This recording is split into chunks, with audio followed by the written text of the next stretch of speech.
Baseball in downtown Minneapolis. The Angels and the Twins will get it started about 4 hours after the scheduled first pitch. This three-game series will resume with the second game between these clubs. The Twins-Angels series on Fox Sports North is presented by Wisconsin Dells, the water park capital of the world. And welcome to a rain-soaked Target Field. They've got the field ready for action, and we will, in fact, have baseball today with Tim Laudner. I'm Anthony LaPanta. The Twins trying to bounce back from a loss in the series opener last night. The Angels used a couple of late home runs to beat the Twins 4-2. And when you think of the Angels, you think of the guy by the name of Mike Trout who comes in with the MVPs, or you might think about Albert Pujols, the guy with the 600 home runs and the 3,000 hits. But it's not those guys that are doing the damage. Last night, it was Justin Upton. He continues to swing a very hot bat against the Twins. He did so when he was with the Tigers, and he continues to do that with the Angels. He is driving the ball out of the ballpark. He is getting pitches to hit, whether they're fastballs or breaking pitches. And at some point in time, the Twins are going to have to adjust how they pitch this guy and try like heck to allow him to get himself out. There's another guy in the lineup, Anthony, Ian Kinsler. He too with the Detroit Tigers, and now with the Angels continues to swing a hot bat against the Twins. He is having, in the last 10 games himself, a real nice month. And Ian Kinsler off to a slow start this year. Not the type of numbers that Ian Kinsler puts up. But with the big home run last night, along with Justin Upton, the Twins need to find a way to control these two guys and to continue to try and pitch very tough if they want to have an opportunity to win the baseball game. The man who will start it on the mound today for Minnesota is looking for his first win since March 31st. Dick Bramer and Bert Blyleven have the scouting report on Kyle Gibson next.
Is presented by CenturyLink, connecting you to the power of the digital world. By Sanford Orthopedics and Sports Medicine, for the everyday competitor in all of us. And by Northland Ford. Visit buyfordnow.com and your local Northland Ford dealer today. Yes, we get to watch Twins baseball tonight. Game 2 between the Angels And the Twins just getting started 4 hours after it was scheduled. But we're happy to be bringing you Twins baseball from Target Field. Dick Bramer along with Bert Blyleven. Kyle Gibson got his season off to a great start. 6 no-hit innings in Baltimore, and he picked up the win. Now, he's not won a ball game since, but that's not to suggest he hasn't pitched awfully well. Yeah, the Twins are 6-6 in his 12 starts, and 6 of those 12 have been quality starts for Kyle Gibson. One of them coming against the Angels in Anaheim. Sometimes you don't get credit for the win. Your job is to keep your club in the ball game. Very good earned run average, and Kyle Gibson has been averaging 6+ innings a start. Twins rotation has been improved over what it was a year ago, and the Angels feel that way too. In fact, since May 1st, the Angels have stayed in contention largely because of their starting rotation. Yeah, they have a lot of guys that have missed a lot of time over the last couple of years, like Richards in yesterday's ball game. Today's starter is Tyler Skaggs, but these guys are doing their job. You go back to May 1st, how has the starting pitching been for the Angels? Pitching to a 2.63 ERA. The best in the American League. Twins were supposed to play a day game after last night's night game, and I guess it's turned into a night game after a night game. We'll get started here in a few minutes with the Twins hoping to get back in the win column.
The season out strong, giving up just 1 earned run over his first 2 starts. And while he's had some impressive outings since then, he has just his opening day win on the season. Can Gibson keep the Angels' bats at bay and pick up that elusive second win? His quest to become the winningest pitcher at Target Field starts now. And as the Twins have thanked their patrons here at the ballpark for their patience, we thank you for yours, as the Twins will get a chance to play the Angels here in Game 2. Audra Martin, Bert Blyleven, Dick Bramer here. And Mike Scioscia hoping that his team can continue to play good baseball, even with some injuries. And they got the awful news about Shohei Ohtani yesterday. They keep winning most of their ball games and staying in the hunt. And the Menards batting order for the Angels in Game 2. Ian Kinsler will be followed by Mike Trout, Justin Upton, Albert Pujols, Luis Valbuena, Zach Cozart, Jose Fernandez, Jose Briseno, and Michael Hermosillo. And today's starting pitcher stats are brought to you by Home Furniture. That will be Kyle Gibson at 6'6", making his 13th start. His second against the Angels. He pitched in Anaheim back on May 12th. He pitched well, 6 innings, only gave up 2 runs. Twins ended up winning that ball game 5-3 in 12 innings. So another no decision for Gibson. And he will face Ian Kinsler. Kinsler, of course, has seen a lot of Gibson from his days with the Tigers and has hit him pretty well to a .318 average with a couple of home runs, and it was a Kinsler home run late last night that turned the ball game around.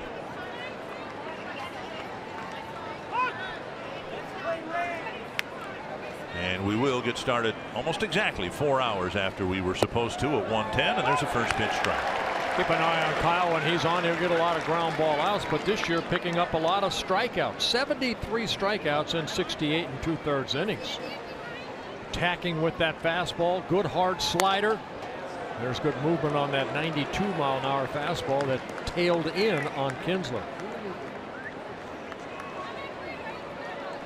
Season number 6 for Gibson for the Twins. 2 strikes to Kinsler. Tap to short. And Adrianza slings it over to Sano. 1-away. Kinsler retired. Trout to come up with the bases empty. Northland Ford Twins defense. Rosario and Lamar and Kepler across the outfield. Escobar's at third. Adrianza's at short. Dozier and Sano on the right side of the infield. Angels are starting a lefty. That's why Logan Morrison's not in the lineup. And Bobby Wilson does the catching. 1 down, and now Trout held hitless in the ball game last night. And Gibson misses outside, ball 1.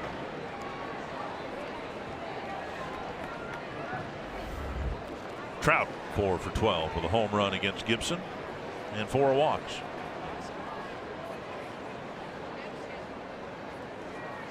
Inside, nearly hit him. 2-0. Yeah, Mike Trout right on top of that plate. Of course, Mike Trout, 26 years old, already in his 8th season with the Angels. 6-time All-Star, Rookie of the Year back in 2012. And that's to left center field, and it lands softly in front of Lamar for a base hit. Trout singles with 1 out in the first. Let's take a look at the Pizza Ranch for today's win. What the Twins need to do, well, you'd like to get Gibson a win. That would help. Run support would seem to be helpful. Yep. That's been one of the big issues for Kyle. And as Paul Molitor pointed out, last year was just the opposite. Twins scored runs in bunches whenever Gibson pitched for the most part. Here's Justin Upton, hit his 15th of the year last night against Addison Reed. And he takes a strike at the knees. Well, Upton's been red hot over the last 7 ball games, hitting .458, 11 hits and 24 at bats. He's enjoyed hitting here at Target Field, as Tim Laudner talked about it in the top of the hour.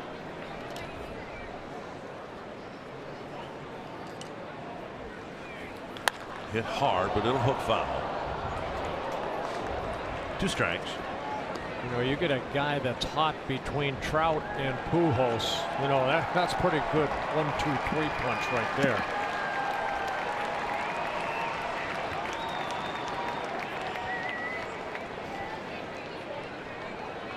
Oh, 0-2. The Angel left fielder.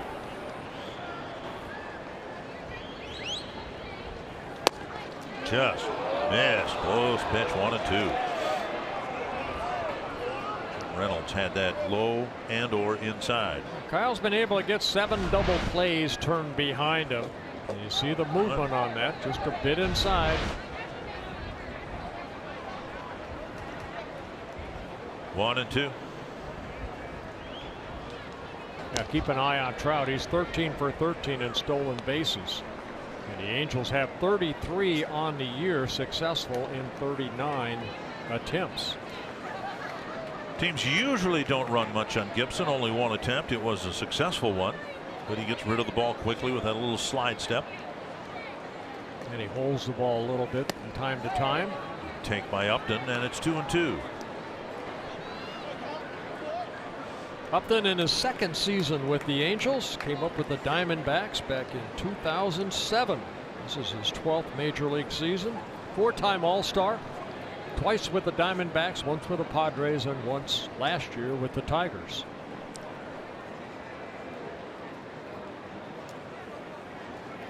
Right down the middle of strike. Upton thinking something other than fastball, and Gibson buzzed him for strike 3. Well, he might have been looking down too, because the slider and the sinker and this fastball right here, you see the two-seamer come back over the plate, and Wilson framing it right there. Good job by Bobby Wilson. And now the designated hitter, Albert Pujols.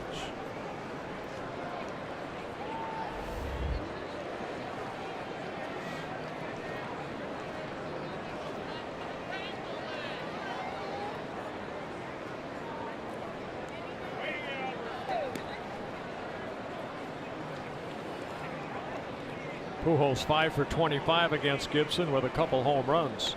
One thing Kyle's done a good job of, that's keeping the ball in the ballpark. Only 6 home runs allowed in his first 12 starts.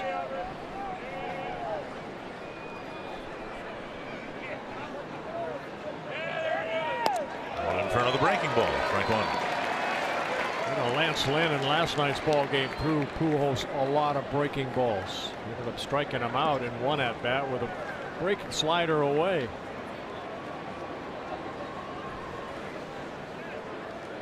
You're going to go in, you got to go hard in, because he has that short, compact swing. And a foul on a 93-mile-per-hour fastball. 0-2.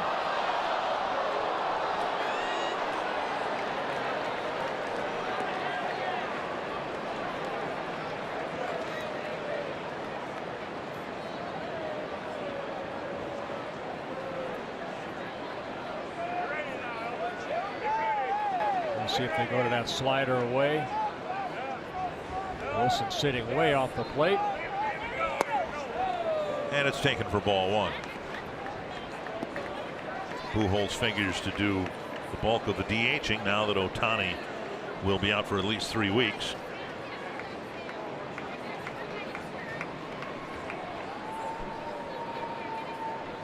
Pitch number 15 of the first inning for Gibson.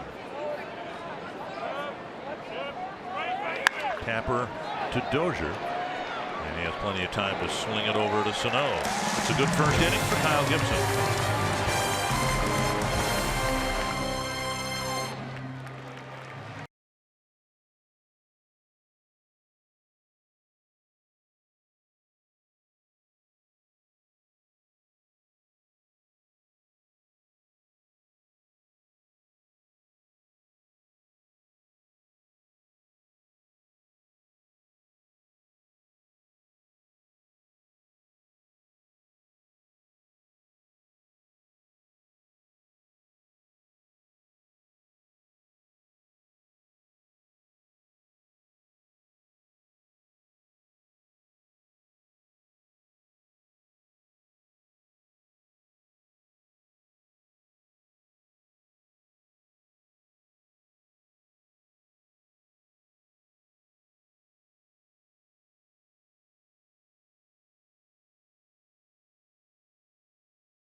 Do even the series at a game apiece, and the season series at 3 apiece. Paul Molitor had to wait it out. Had a winning record against Mike Scioscia and the Angels over the years, mainly because the Twins have played awfully well in Anaheim.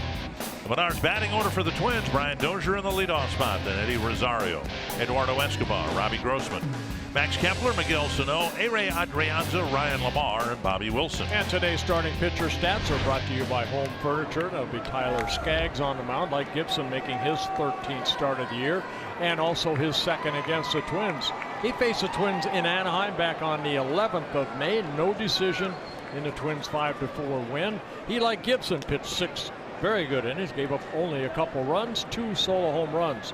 1 to Dozier at the plate right now, and 1 to Rosario. Up and away, ball 1. Dozier, Rosario, and Escobar. Twins have had some struggles against the lefties, and it's been the right-handed batters that have struggled the most. Dozier takes up and away. Brian Dozier against lefties hitting .222. Miguel Sano hitting just .133 against left-handed pitchers. Skaggs just making his second career start against the Twins. He'll challenge it with a fastball, big curveball, very tight break ball. That last one is an improved changeup that he's come up with. Popped up near the mound. Bricano between the mound and home plate makes the catch, 1 away.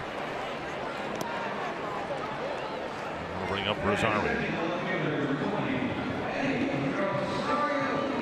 Angels out of the field have Justin Upton in left, Mike Trout in center, and Michael Hermosillo in right field.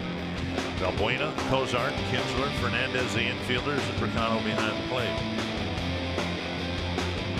We'll bring up Eddie Rosario. A couple of singles in the ball game last night, and as Bert mentioned, hit a home run against Skaggs in Anaheim. Yeah, that in the 6th inning, the last inning that Skaggs worked in that ball game. Down the middle, a strike.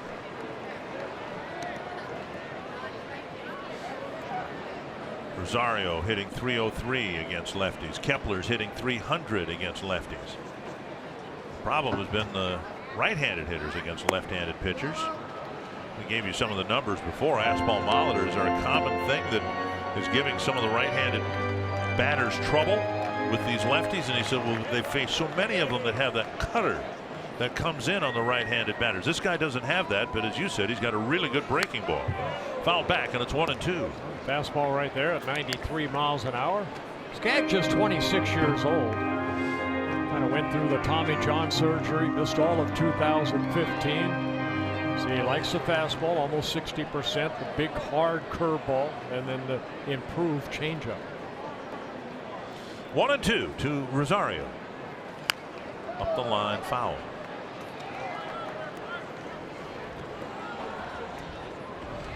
Skaggs, like Richards, we talked about the injuries of the Angels starters. Skaggs talked about the Tommy John surgery, missed all of 2015. Then last year missed about 3.5 months with a strained right oblique. And blocked by Bricano, and it's 2-2. Skaggs last year for the Angels made 16 starts. He was 2-6 in ERA, about 4.5, 85 innings pitched. He pitched less than 100 innings last year between that and the minor leagues for rehab. And he chased a high fastball. Rosario swings and misses, 2 down. And that will bring up Eduardo Escobar, who along with Rosario's helped carry this club into the month of June. Wow, in yesterday's ball game, a triple for Escobar. He's hitting well from both sides of the plate. A lot of extra base hits, driving in some big runs. You can see how he's done over the last 10 ball games, hitting .447. And as we've tried to point out, he's done a really good job producing, hitting from both sides of the plate.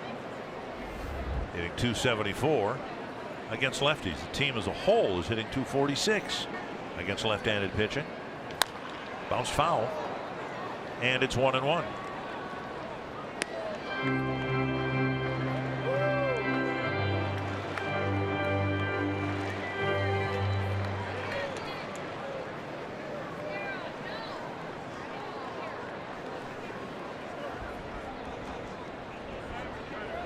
Swing and a miss, and it's 1-2.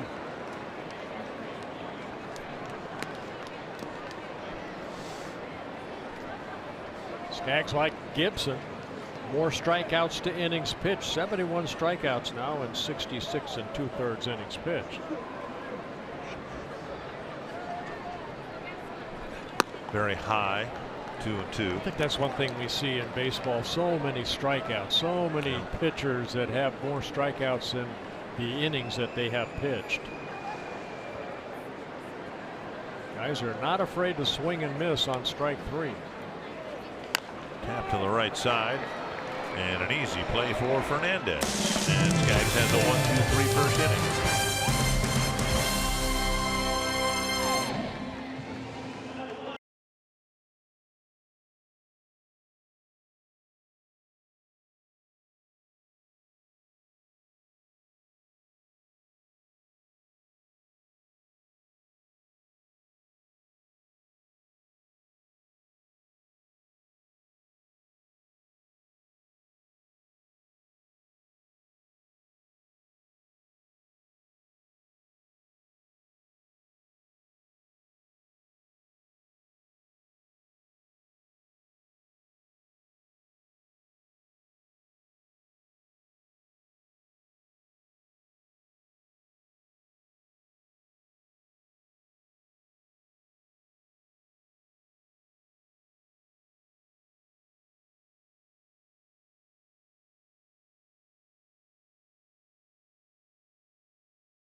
Bring you some scoop from the clubhouse. The Twins recalled Jake Cave today from AAA after optioning Tyler Duffy last night. Paul Molitor says the decision made sense because the bullpen is in pretty good position, but the bench is relatively thin. So it just made sense to recall Cave, who's been one of the most consistent hitters in Rochester, and have him available to face a heavily right-handed Angels bullpen late in a game if need be.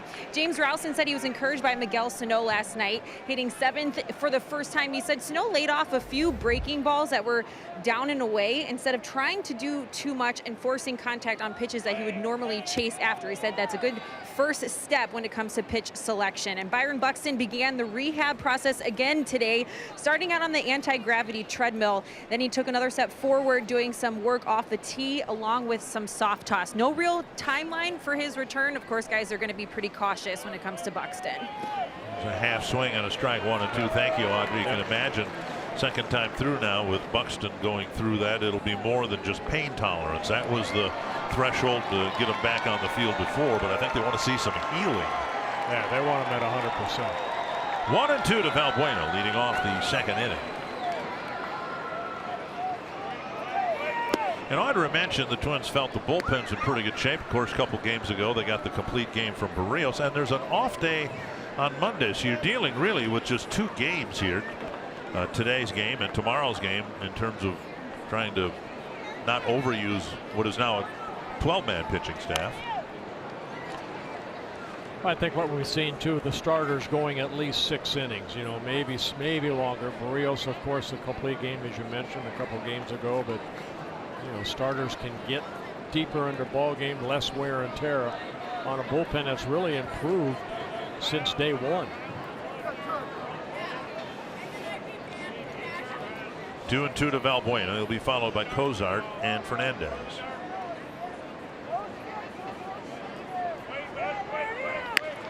And hook foul. Valbuena getting a chance to play some at third base with the injury to Simmons, who hurt himself, sprained his ankle. He's been on crutches the last time any of the Angels saw him. going down the dugout steps. And then Caleb Cowart, one of the bench players for the Angels, he did the same thing getting off the team bus when they arrived in Minneapolis the other day. So the simple act of going downstairs has been pretty treacherous for the Angels this week.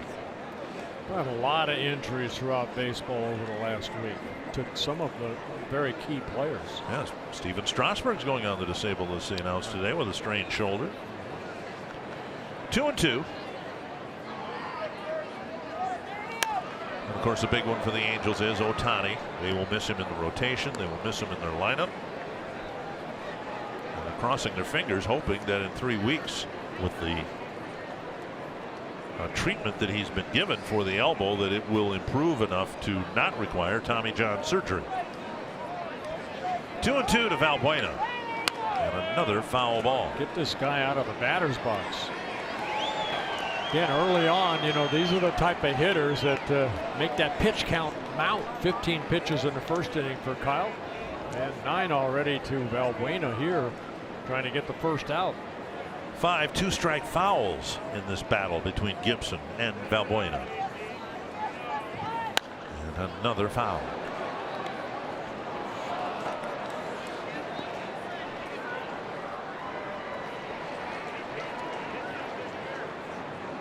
And I got to believe, if you're a hitter, you're going, yeah, I got something good going here, you know? No, you know what Gibson will do? Throw a little sinker away and it'll ground out, and you'll talk to yourself out of the mind, why didn't I do that on the first or second pitch? Wilson's creeping away. Give me that little sinker away. And he missed. 3-2. Tried to overthrow that fastball. Kyle has that 4-seam fastball like that right there, 94. Then he's got the 2-seam sinking fastball. That'll be 91, 92. See the assortment of pitches that Kyle features, adding that curveball last year. And a breaking ball finally gets strike 3. Good slider right there. A lot of confidence in that slider. You can throw a 3-2. Gibson picks up his second strikeout. Good. And that's what we've seen from Kyle. That ball looks like a fastball and it just dips. And now Cozart, who will play short primarily in the absence of Andrelton Simmons.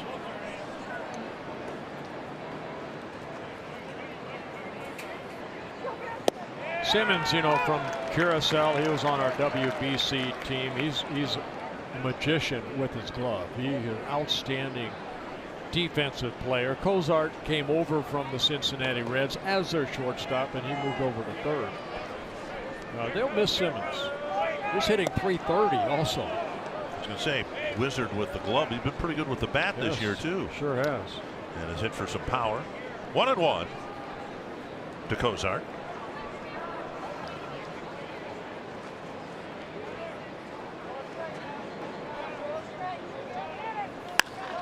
High fly, right center field. But Kepler plugs the gap, makes the catch, 2 down. Jose Fernandez will bat. Here's our Sanford Health injury report. Right shoulder tightness, and the Nationals naturally aren't taking any chances. You know, Washington, they finally caught the Atlanta Braves come into today's play. They're tied in that division, but he left after 2 innings with that shoulder. So, you know, he had the Tommy John. That's a big loss to the Nationals right now. Hopefully he'll come back. I found it interesting, not uncommon I don't think, but Strasburg said leading up to his start last night, you know, he was feeling something in his shoulder, but he was able to pitch through it. But something was there last night that hadn't been there in the past. And you guys are forever, I mean, your arm probably at this point of the season hardly ever feels 100%, right? There's something wrong that gives you some discomfort almost all the time. I don't know if I ever went out there and felt 100%. You know, what is 100%? If you get the hitter out, hey, everything's beautiful. 2-0 to. Hits a home run. Oh, my arm. 2-0 to Fernandez. And there's a strike, 2-1. Little fastball inside right there by Gibson. Fernandez just getting called up yesterday. Played yesterday. Went 1 for 3. Got a base hit in his first at bat. Young man from Cuba, 30 years old. Dodgers last year, they released him. Angels signed him in January. On the ground, Sano will go to the bag, and Gibson, after finally disposing of Valbuena, enjoys a 1-2-3 second inning.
To the morning and afternoon, got started here 4 hours after the scheduled start of 1:10, but we're underway. We hope for no more rain.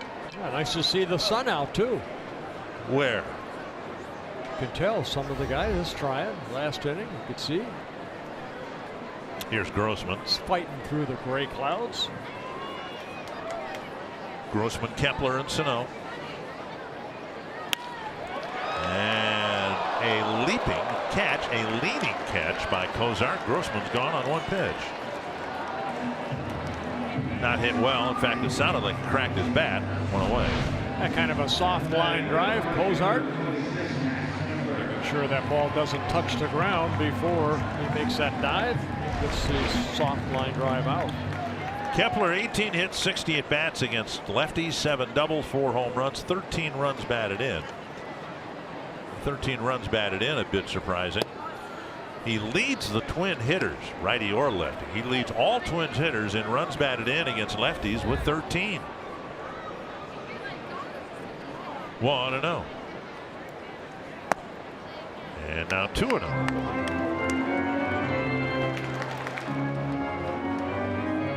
Now, Twins are just 5-9 against left-handed starters. 22-24 against right-handed starters. This one's popped up, and near the tarp it'll go back into the seats. Last year, all year long, Kepler against left-handed pitchers had 125 at bats and only drove in 12, and he's already driven in 13. 2-1.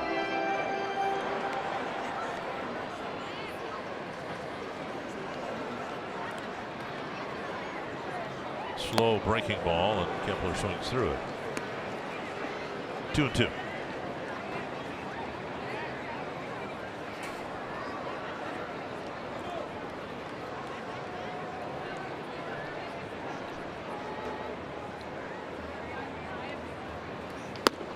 Full count, Sano on deck.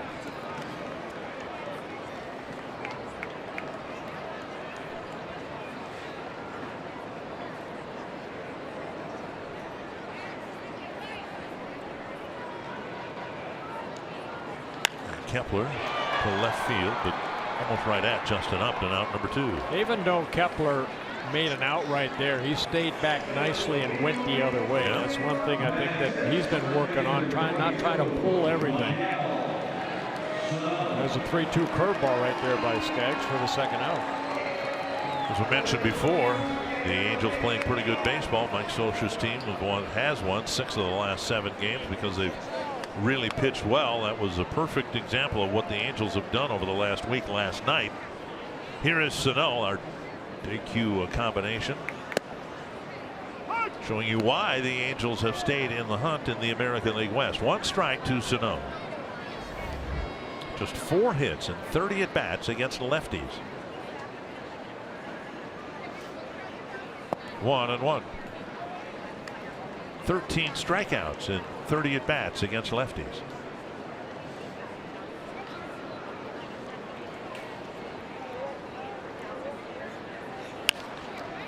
Fouled away, 1-2. Sano got a bad hop double that drove in a run early in the ball game in his first at bat, and then he struck out 3 times. Skaggs has allowed 8 home runs on the year.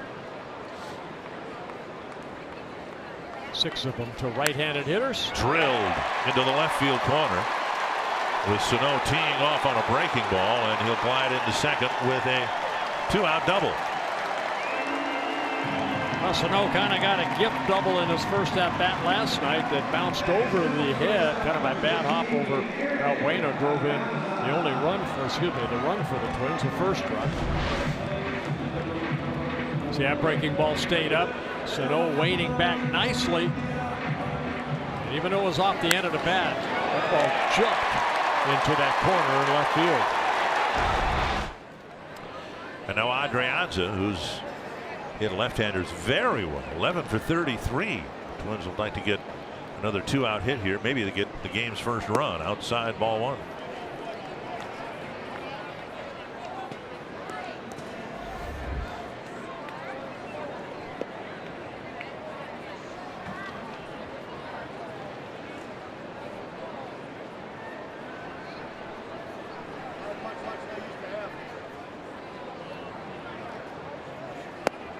And a strike.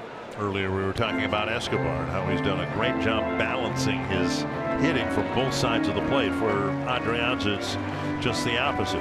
Hitting under 200 as a left-handed batter and 333 as a right-handed batter. He has 2 home runs, both of them coming from the left side. Of course, more at bats that way. As a left-handed hitter. Fouled back 1-2. A lot of righties in the lineup because what Skaggs has been able to do against left-handed hitters. Left-handers hitting only 160 off of them coming into this ballgame his first 12 starts. Right-handers hitting 279.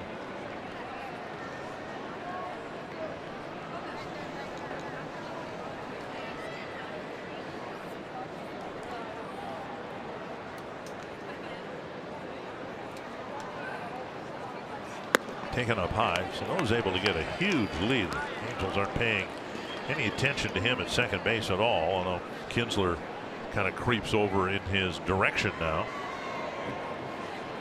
2-2 to Adrianza.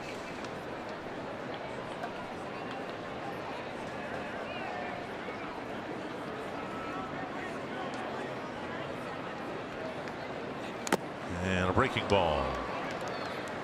Foul ball.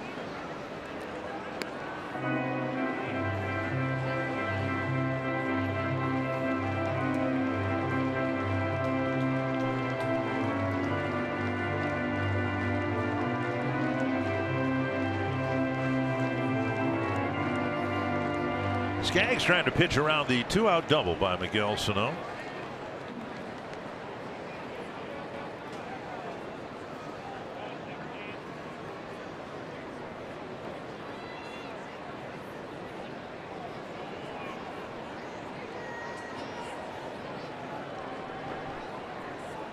Another 2-2 pitch.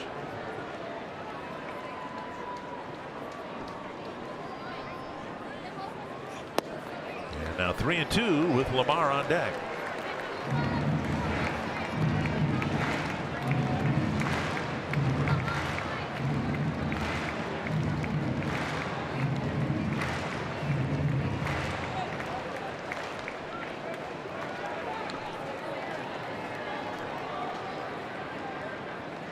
Full count to A-Ray Adrianza.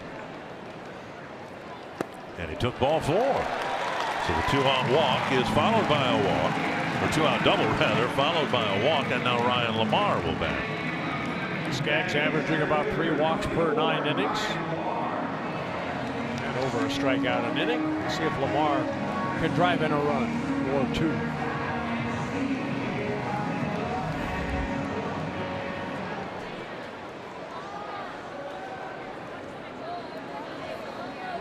Trying to put something together here after the second out.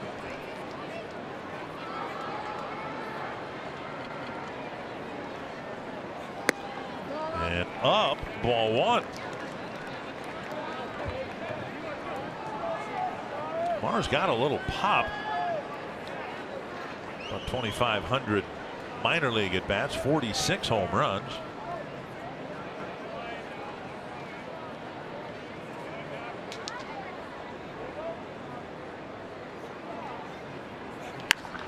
Driven foul down the right field line, and it's 1-1.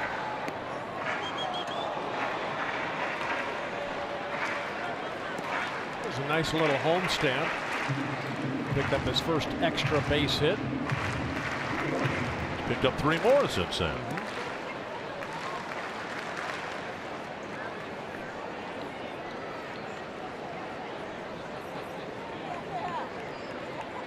One and one to Ryan Lamar.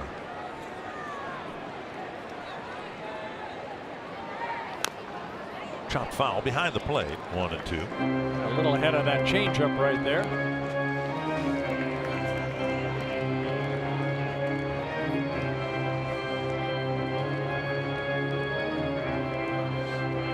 So no retreats to second. Adrian to first.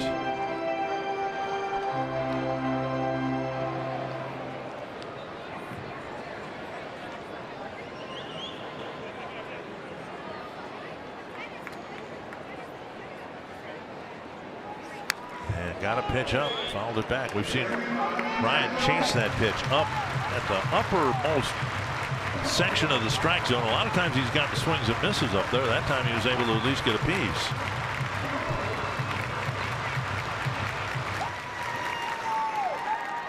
Pitch that a lot of hitters have a hard time with their. They like that up there because you see the whole ball. You know, when it's down, you might see the top half of the ball coming toward your knees. Most of the swing planes these days are more geared toward hitting the low pitch rather than the higher pitch. 1-2.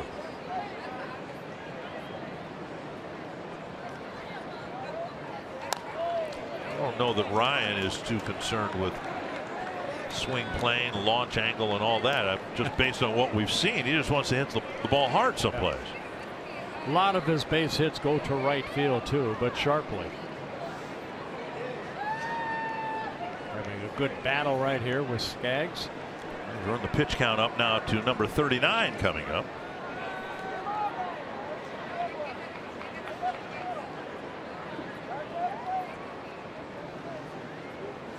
Inside, 2-2. Skaggs retired the first 5 batters. Then Sano lined a double down the left field line, and then Adrianza coaxed a walk. Now it's 2-2 to Lamar. Skaggs coming off his last start against the Texas Rangers in Anaheim, 6 shutout innings in a win over the Rangers. 2-2. Foul back.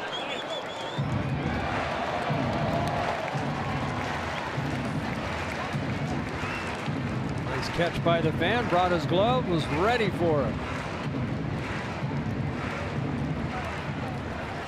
And Skaggs into 6 shutout innings against Rangers threw 107 pitches.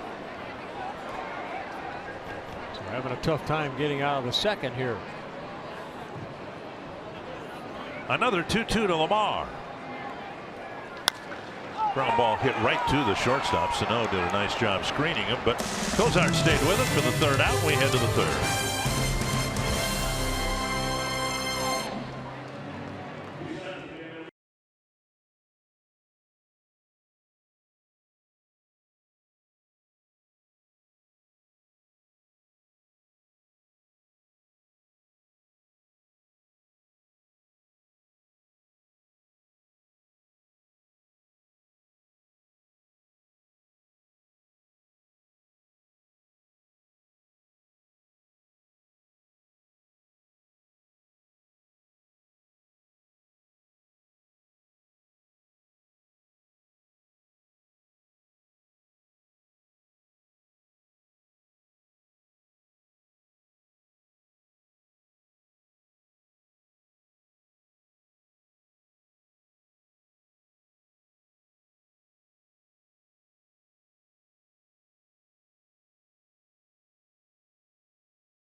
the Washington Capitals on hand at Nationals Park today to show off their new hardware. Of course, it's the coveted Stanley Cup. Ovechkin had the honor, I should probably say the challenge, of throwing out the first pitch, and it did not go well at all as he airmailed one to the backstop. He asked for a second chance. No one's going to argue with the playoff MVP. The second one was much better. It's been a very fun 36 hours or so for that city, guys. They can finally, after 43 years, celebrate a Stanley Cup championship. Yes, and congratulations to the Capitals. Pitch is up and away to Bricano. It's amazing what championships do to a community, though. Just brings everybody together, and it's all positive. Swing and a miss.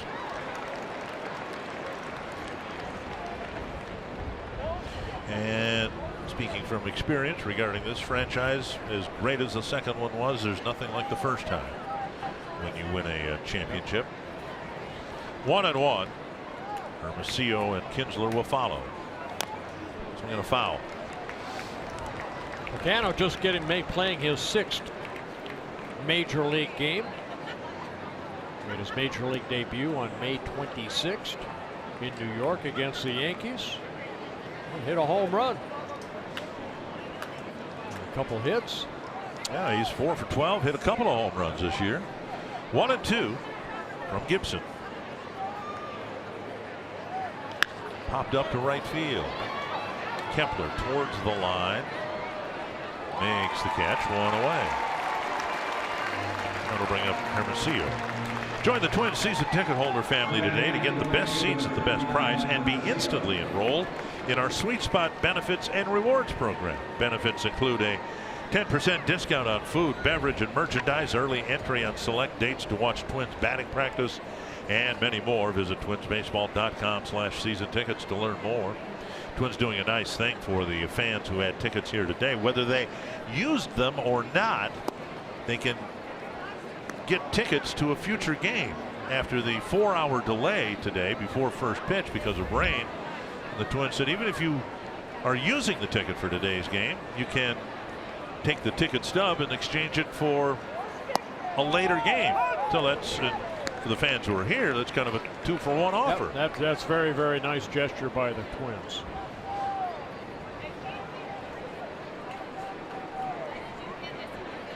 One and one to Hermosillo. And just off the corner, 2-1. Hermosillo, couple stints with the Angels this year, getting recalled for the second time on the 2nd of June.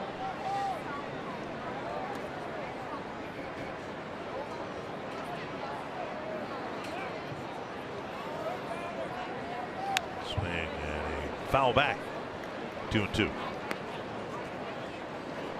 It's odd. He's pitched well, and at times he's pitched, deep into the ball game. 2 starts ago, 7 innings. Didn't give up a run against Kansas City, but the Twins lost that ball game in extra innings. He just can't pick up a win seemingly since his first start of the year in Baltimore. Well, you look over his last 8 starts for Kyle Gibson, ERA at 3.21. I mean, that's really good. He's 0-2. Yeah. 5 of the 8 starts, quality starts, where he's worked 6 innings or more and given up 3 earned runs or less. Strike 3, and the number 9 batter thought he'd drawn a walk. 2 away. And Gibson picking out strikeout number 3. So 2 of them looking. First time through the lineup. Straight over the top with that 6'6" frame, clipping the lower part of the strike zone at 94. Bases empty, 2 down, and now Ian Kinsler.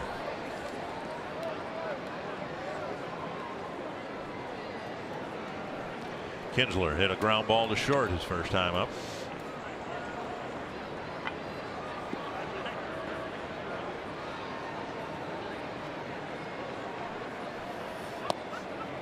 Breaking ball and strike 1. Yeah, it's Kinsler who kind of turned around in the game in last night's game, hit the 2-run home run in the 7th inning, that off of Ryan Presley. Game was tied 1-1 at the time.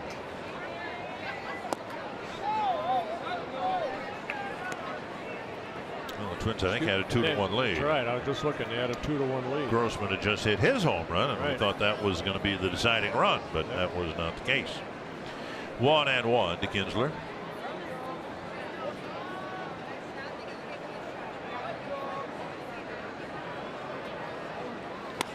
There's a big fly ball foul into the seats. A breaking ball that didn't break enough. The old hanger. I threw some of those. Actually, I threw a lot of those. Kinsler did not miss it, and Ryan pretty upset. The location of that curveball. 1-2 to Ian Kinsler.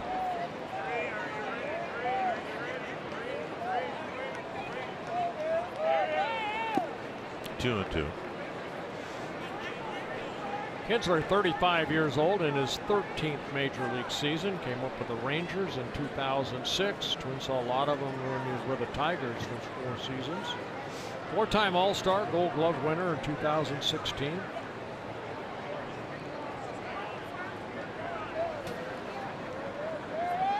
There goes another one. Yep. Deep to left and gone. A home run. Another off-speed pitch, and Kinsler gets it over the wall for home run at number 8, and it's 1-0 Angels.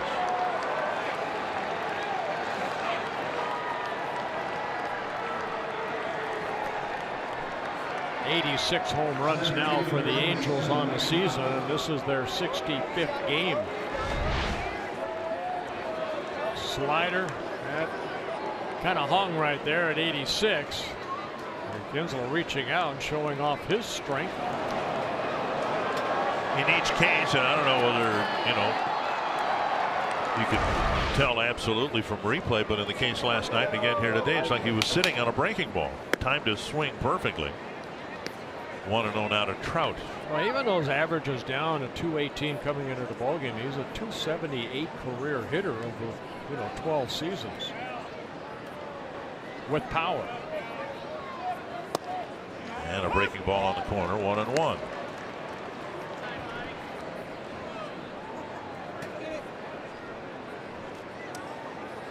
A lot of baseball left in Ian Kinsler. I thought at the time the Angels made the acquisition that was one of their better moves of the offseason, even though it wasn't the most publicized.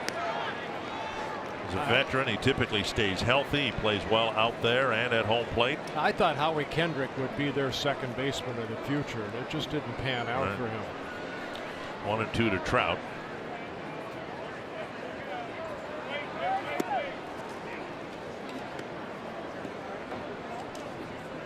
Two and two.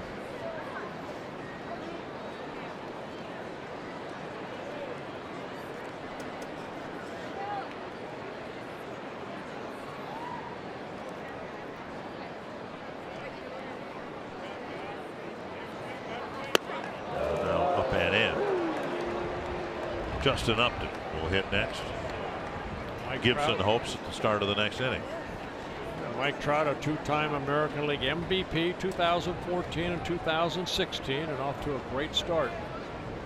Let's see where the Angels rank as far as home runs they have hit. Now Gibson lost Trout, and the inning continues with the dangerous Justin Upton. First walk for Kyle.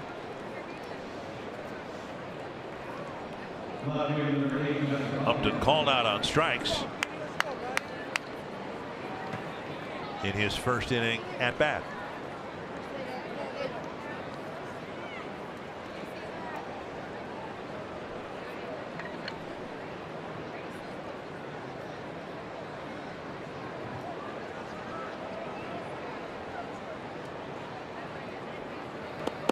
Breaking ball taken for a strike.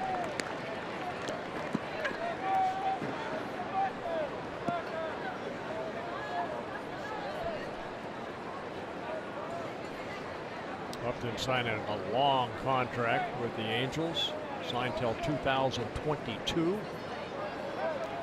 Opted out of the deal he had signed with the Tigers. And got an even better offer from the Angels. 0-2.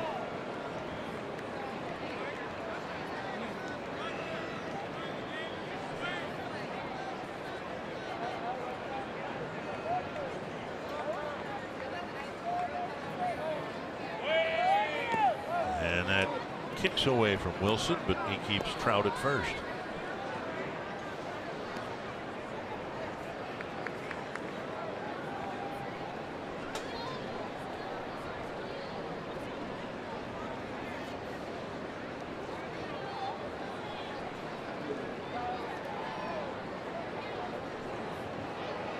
One and two from Gibson. Pitch number 59.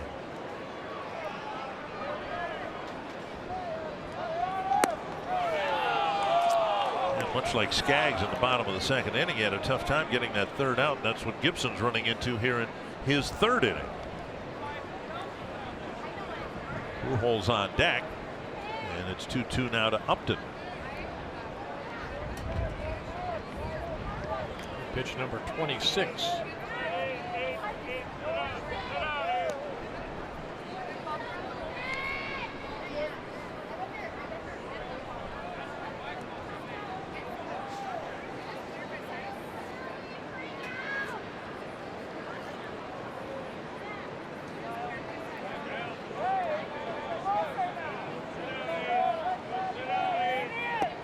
Now a full count to Upton.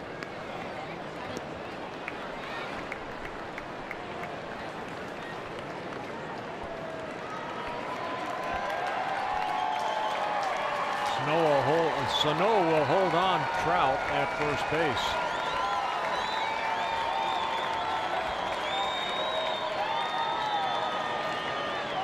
Trout will be taken off here. There he goes. Pitch grounded foul behind Alfredo Griffin and past the ball boy.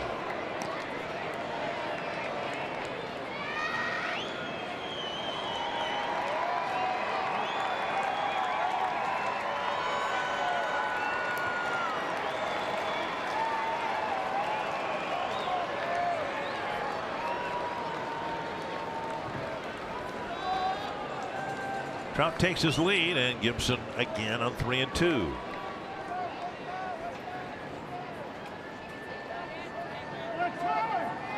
And time was called at home plate. Upton asked for it.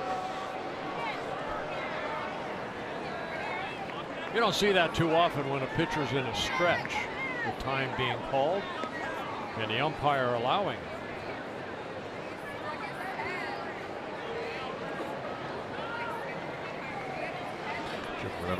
Reynolds reminding everyone what the count is.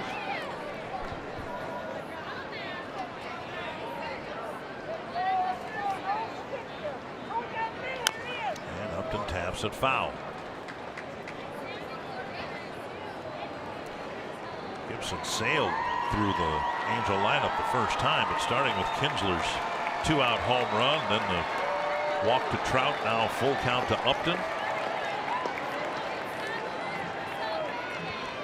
Pujols on deck.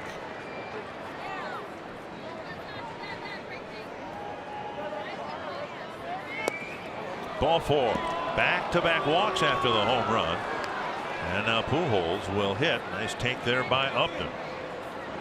And laid off a pretty good slider just down and away. So Kyle using a lot of bullets here in the third inning. Wilson trying to bring that ball back, but it was just off the plate.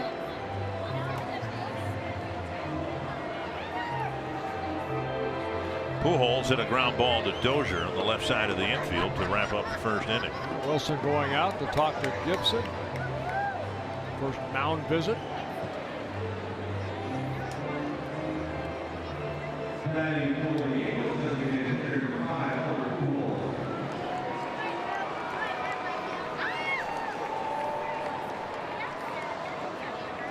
Pujols just 5 for 26 against Gibson. And suddenly this is a pretty big at bat in this game with 2 men on and the cleanup hitter at the plate. Pitch number 30 coming toward home plate for Gibson this inning. Blocked by Wilson.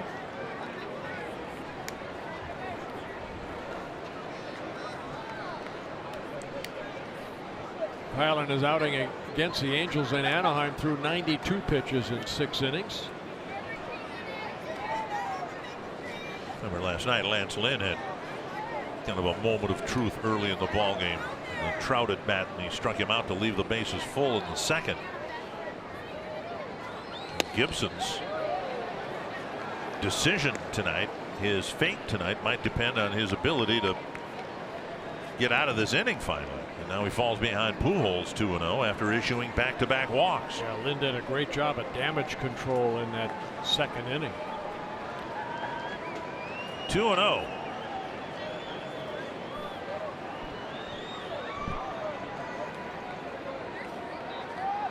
Out in front of the off-speed pitch, breaking ball. It's 2-1.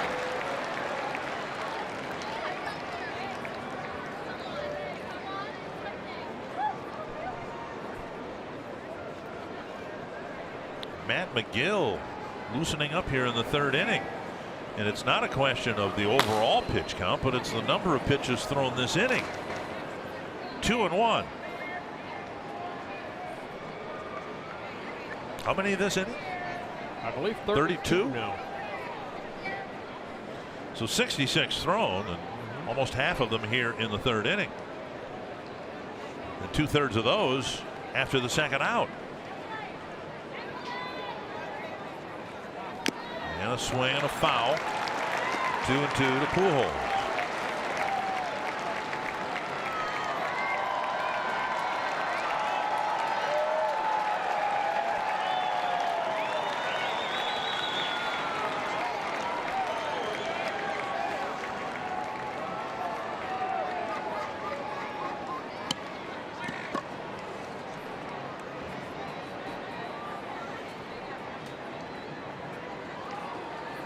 Three and two. Valbuena on deck. And Gibson, who was pretty efficient first time through the orders, had 3 straight 3-ball counts after the Kinsler home run.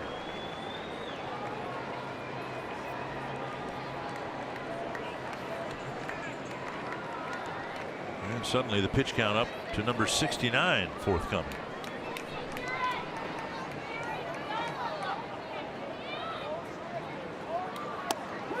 Strike 3. Pujols doesn't believe it. And finally the inning ends, and the Angels get a run on the Kinsler home run.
Yeah, yes, you can. Can you? Okay. What do you congratulate? We give him a lump of sugar or a carrot, or what do you do?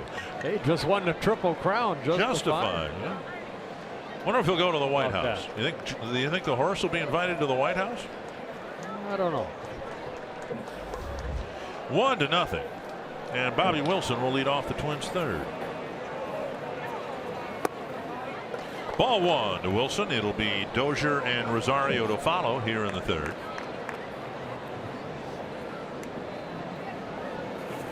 Skaggs given a 1-0 lead on the Kinsler home run. And now Wilson takes a strike, 1-1. Wilson made his major league debut with the Angels back in 2008 in April. Played 5 seasons for the Angels. That's hit to center, but Trout comes over about 5 steps. Kind of turns side saddle a little bit, squinting into the sun, which has tried to burn through the cloud bank here. 1 down. Bunch of Vincent balls on a line, including Sano's 2-out double. You can see the shadows of some of the players. 1 down and now Dozier. He went straight up in the air. Only went about 20 feet from home plate and was caught by the catcher Bricano.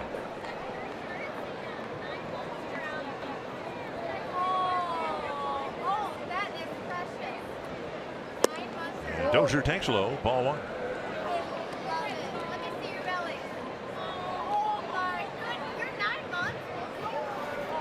Twins are 60 games into their 2018 season.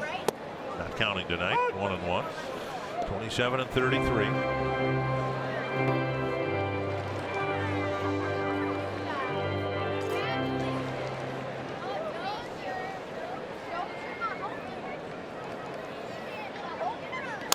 Bounced foul.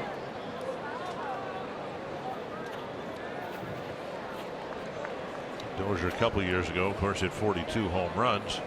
Then it looked like early last year he was only going to hit about half that many, but then he caught fire again in the second half. Brian would love to be able to find that stroke, that home run stroke that has been so prevalent in the last couple of years. Takes up high, and it's 2-2. Yeah, 34 home runs last year for Dozier. Big thing for him, get on base, score runs. Over the last 4 years, he scored over 100 or more runs for the Twins. And Cozart has an easy play, 2 down. We'll bring up Rosario. Twins fans, if you can, catch the games on TV. Stream them live on your mobile device with Fox Sports Go, presented by Coors Light. Download the app, take Fox Sports North and Twins baseball wherever you go. 2 down, and now Rosario. He struck out his first time up.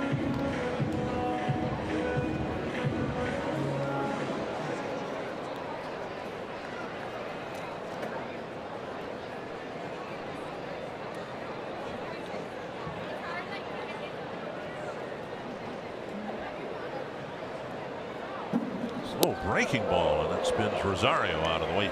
Really slow, 70 miles per hour.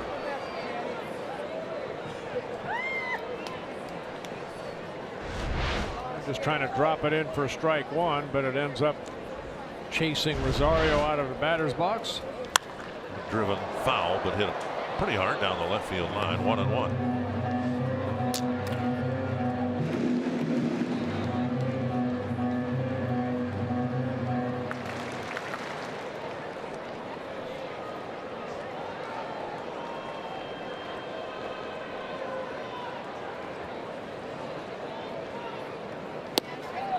Pitch up and in, 73, and nowhere close to being a strike. So you're in the box like Rosario. You've seen him miss badly with a couple of curves, so you can be forgiven if you're cheating on the fastball a little bit here, right?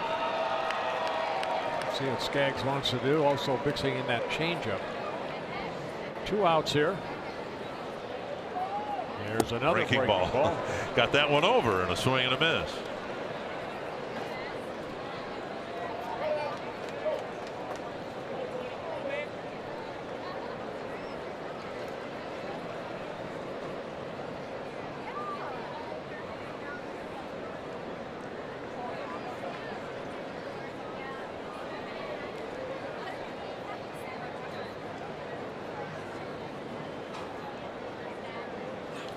Popped up, backing out of play.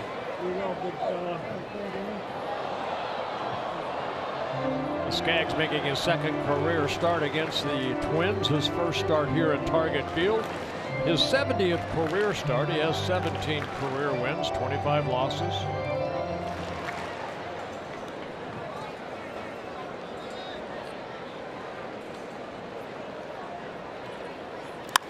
It's hit to left center. It's got some carry to it, but Trout cuts it off in the gap to make the catch. 3 up, 3 down for Skaggs in the third. It's 1-0 Angels.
It's Circus World, America's museum dedicated to the history of the circus just outside of Wisconsin Dells. Spend time admiring the collection of restored circus wagons, elaborate costumes, and historic posters. In the summer months, take in a live performance in the Hippodrome with clowns, acrobats, and elephants, guys. You ever been on an elephant ride? I have. It's the most uncomfortable thing I've ever ridden in my life. You'd think, well, it'd be like sitting on a marshmallow, right? Oh my gosh, I couldn't wait to get off the stupid thing. Foul back a strike. And then this was at the Renaissance Festival years ago, and then years and years ago we actually had a obviously small circus came to Dumont, Minnesota in the early 60s, but at the Renaissance Festival, you know, the kids wanted to go on the elephant ride, right? So sure, I'll go. And they had a saddle on the thing and everything. And I won't get into details, but uncomfortable. It was terribly uncomfortable. How about you? Mine was at a circus in California. Were you an adult or a kid? I was, I don't know. Am I ever an adult? I guess I was a kid. Okay. Half swing and a strike. I was 34 at the time, still a kid. But don't they look like they'd be comfortable to ride it? You know, like a big sofa cushion, right? Oh, no. Valbuena, Cozart, and Fernandez. Well, Valbuena had that long at-bat against Gibson. In his first at-bat, Gibson ended up striking him out. Kyle would like a quick inning here. 2-2. Couple walks, 4 strikeouts for Gibson. You can see the pitch count at 73.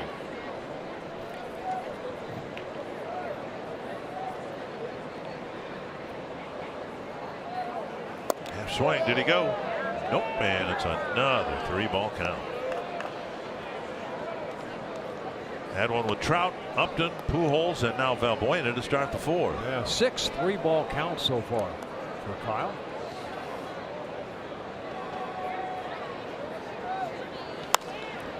And it's a very high foul fly into the seats.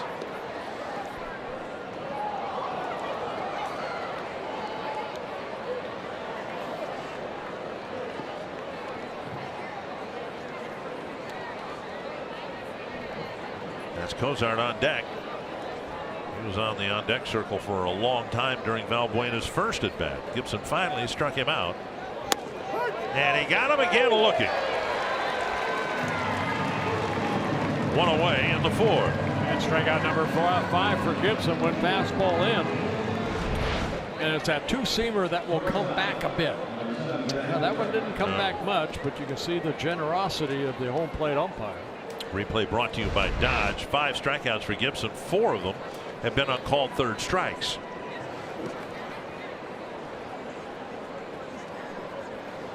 Cozart hit a fly ball to Kepler his first time up.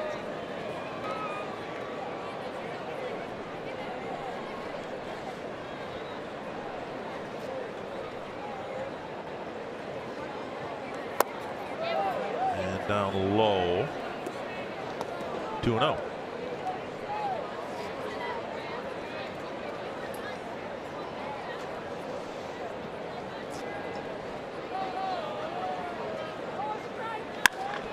Right center field a hit, and it'll be Lamar backhanding it, and he does a nice job firing it back in quickly, and he holds Cozart to a single. Yeah, good job by Lamar right there. Cozart, I thought for sure was going to head to second, but he held up because Lamar got to that ball so quickly. Only the third hit for the Angels. Lamar, as a left-handed thrower, gets it in as quick as he can. Cozart stops at first. Fernandez will bat, hit a ground ball to Sano his first time up. Indians and Tigers were delayed by rain today as well, but only by a couple of hours. And they are in the top of the 6th already at Comerica Park, and that game tied at 1. 1-0 to Fernandez.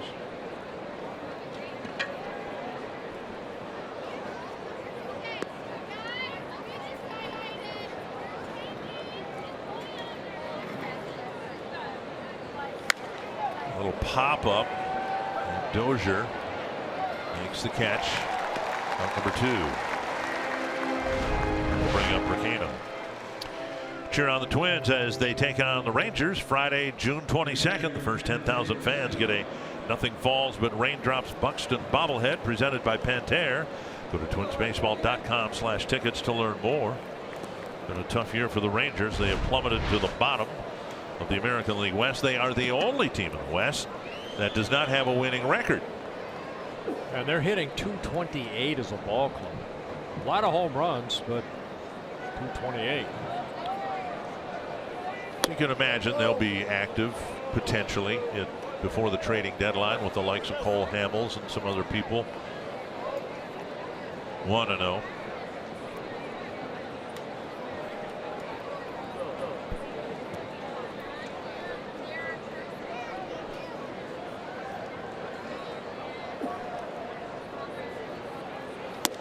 Strike on the outside corner.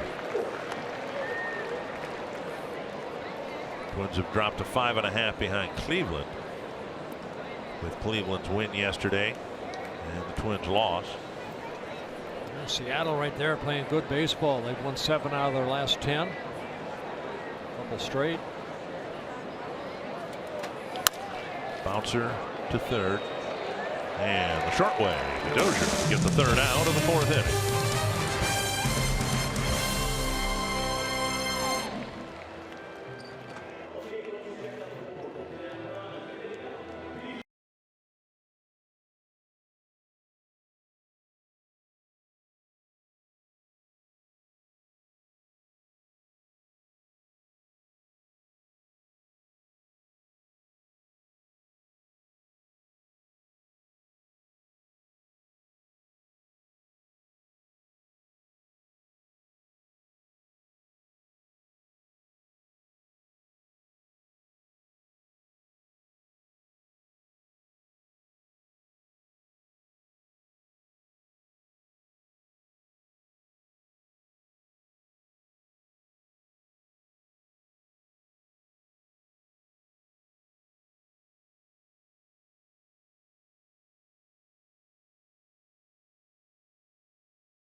On Fox Sports North is presented by Chevrolet, the #1 selling brand in the Twin Cities. By Grant Casino, the best stories start here.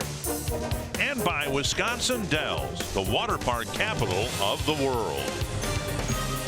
And the sun is succeeding in breaking through the clouds. Looks like we'll have a pleasant Saturday night. Wasn't a pleasant Saturday afternoon. That's why we're only getting into the bottom of the 4th inning here. We had a rain delay of 4 hours before we were able to throw first pitch. And now Eduardo Escobar, Robbie Grossman, and Max Kepler will take their swings against Tyler Skaggs. Skaggs has only given up 1 hit, the double to Sano. He's got a walk and a strikeout. High fly, right center field. Trout tracking it. And still on the green grass, makes the catch 1 away. I'll bring up Grossman.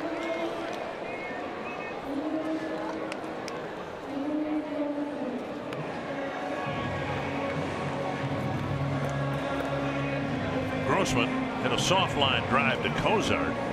The first pitch he saw leading off the 2nd inning.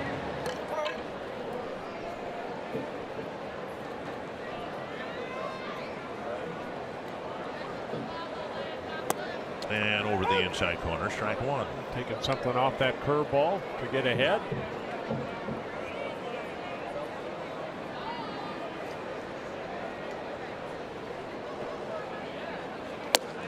Strike 2.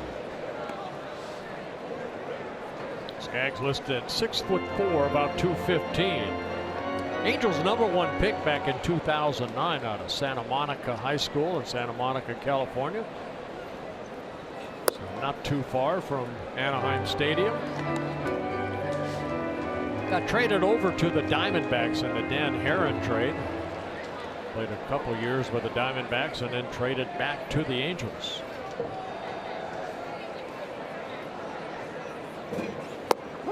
Strike 3, 2 down. And a second strikeout for Skaggs.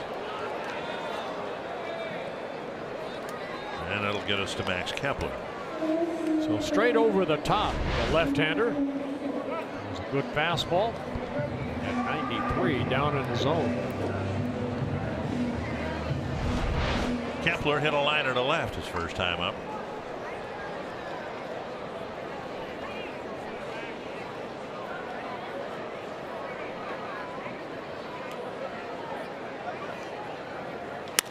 And a base hit left center field. And Kepler's aboard with a 1-out single, a 2-out single, I should say. But he on June 9th has picked up his 19th hit, which is as many as he got all last year against a left-handed pitcher. And that's a good at bat right there for Max. You see him stay in right there and line the ball the other way.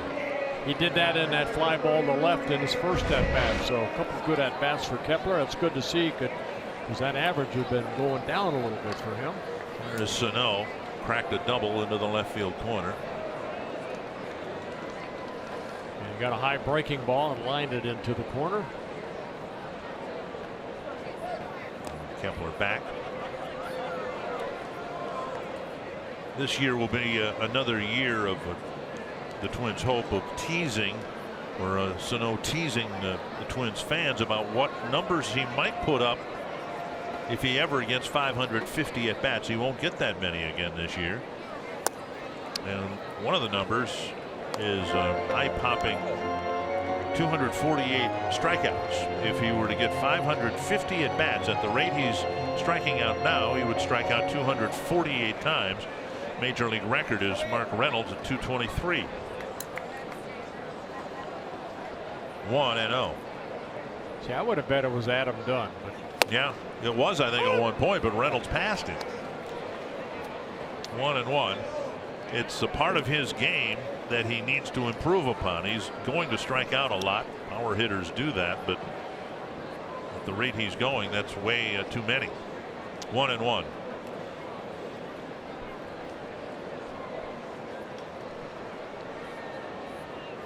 And now 2-1. sad to say he is what he is. I mean, you know, if he makes contact, the ball jumps off his bat. He just has had a tough time making solid contact. Chasing a lot of breaking balls, especially against right-handers.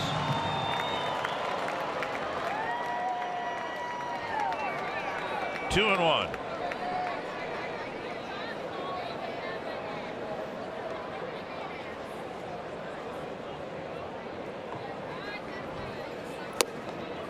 Three and one. Adrianza on deck. I believe there's a tremendous baseball player in that body, but I'm not sure that we'll ever see it as long as the body is that big. 3-1.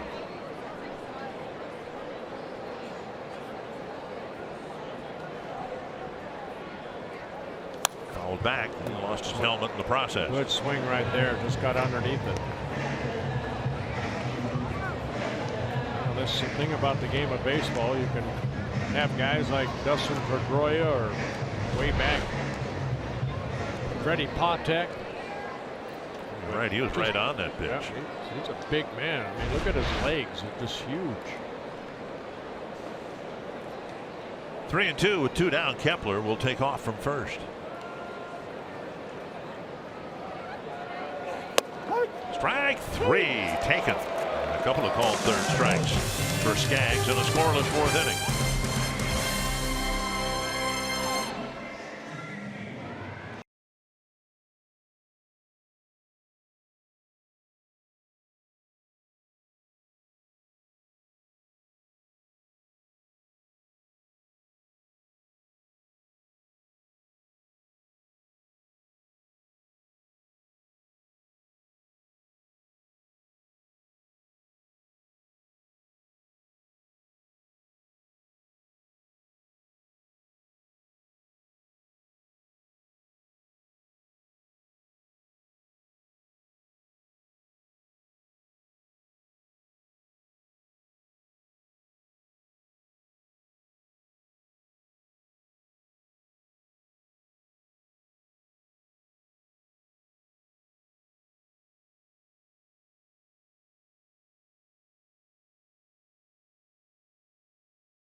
Pepsi fans of the game have waited a long time to enjoy what is now a rather pleasant summer evening here at Target Field. 4-hour rain delay. Yeah, thank you all the fans that stuck around. They waited a long time, and thank goodness we're able to get this game in. And the reward for them, they get to watch this game with the ticket they bought. The Twins will see to it they get to another ball game. Dad will tell her about it when she wakes up.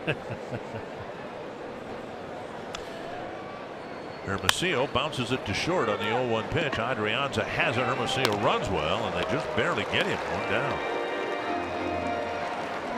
Back to the top of the order, and Ian Kinsler. When you combine the most provocative man in sports with the most interesting man in sports, you get opinion that cuts through the hype. But I'm kind of hyping that right now, am I not? Catch Speak for Yourself with Colin Coward and Jason Whitlock, weekdays at 4 p.m. Central, only on FS1. Kinsler with a bouncer to short, and then for the second game in a row, he got a hanging breaking ball and blasted it over the fence and left.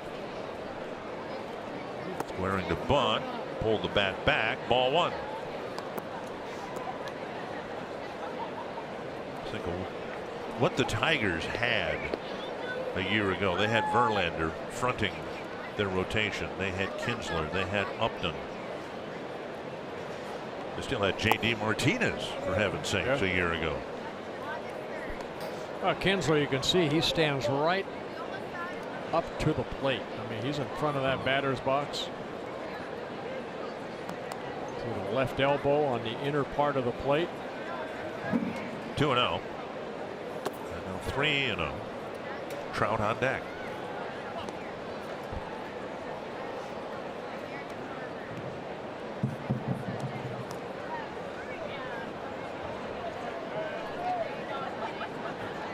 Gibson's walk 2. They both came immediately after Kinsler's home run. And now 3-1.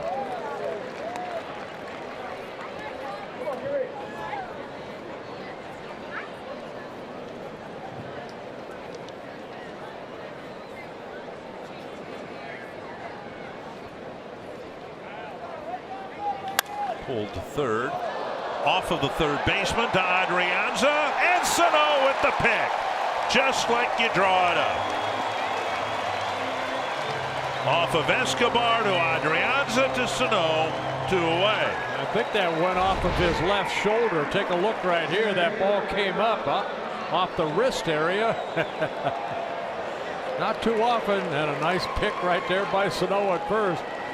A little 5-6-3 put out. Barehanded by the shortstop too. So 2 down, and now Mike Trout.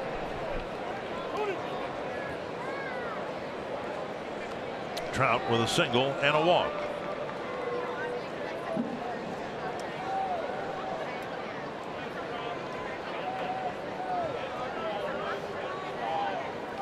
We were talking last night about how outside the division, the Twins games with the Angels typically are really entertaining. Typically well played, low scoring, closely fought. And that's been borne out this year too. In the 4 games in Anaheim, the scores were 7-4, 5-4, 5-3, 2-1, and then 4-2 last night. A 5-3 ball game with 12 innings. Yeah. On the ground, and this time Escobar will take care of it himself. Good inning for Gibson as he gets 3 ground ball out.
Theater destination, producing classic Broadway musicals as well as bringing to life many of your favorite Disney classics and tribute artists.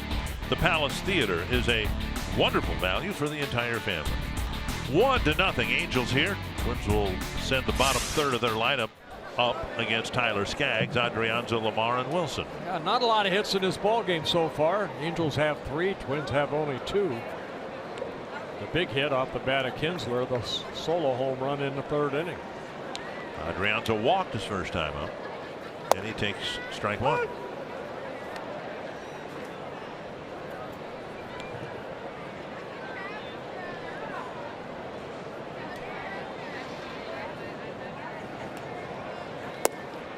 And off the plate, 1-1.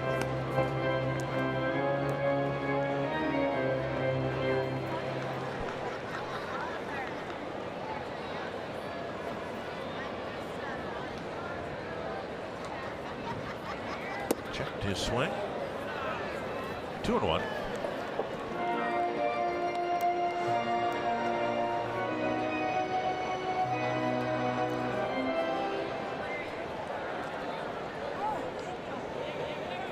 Two Twins hits have both come with 2 outs. Now Adrianza scalds one to the gap in left center field to lead off an inning. It'll run to the warning track, and Adrianza will check in at second base. If Upton had not cut that ball off, Adrianza might have gotten another base. Boy, it looked like he golfed the ball right there. Second double for the Twins. Their 3rd hit. Adrianza picking up this 12th double. Down and in. Adrianza opening up quickly, hitting it in that gap. Upton getting to it, getting it back in quickly. Big at bat now for Lamar. You're down a run. It's middle innings. Teams scuffling to score runs. Got to get Adrianza at least to third base. Squares, and he takes a strike. Adrianza looks back at Jim Reynolds like, are you kidding me? Adrianza had a big secondary lead. He's got to watch it with Cozart sneaking behind him. Yeah, he got picked off earlier in the homestand at second base.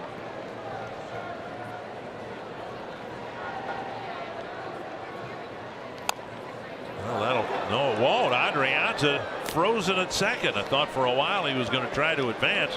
Might have been a good thing that he didn't. One away. I think a runner at second. It's hard to see how hard he hit that ball. Looked like it was right off the end of the bat. Hit a lot of spin on it. See Adrianza at the top of your screen. Thought about it, but then I think you're right. He better off staying where he's at. Now Bobby Wilson lined out to center his first time up.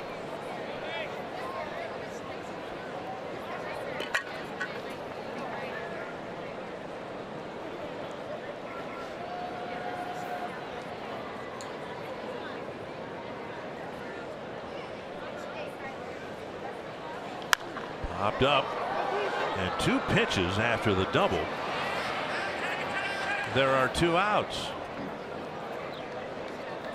We'll bring up Dozier. MLB at Bat is your #1 Twins app. You can customize your experience to catch every moment this season. Get Twins home screen icons and features like MLB.TV Game of the Day, pitch tracking, in-game highlights, live radio broadcasts, stats, news, and more. Download MLB at Bat today. All right, 3rd time through the lineup for the Twins. Let's see if they can get a big hit off the bat of Brian Dozier.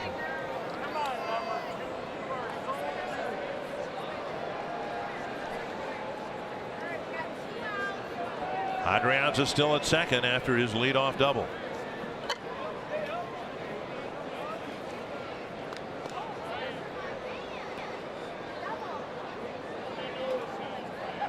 Down and in, ball 1.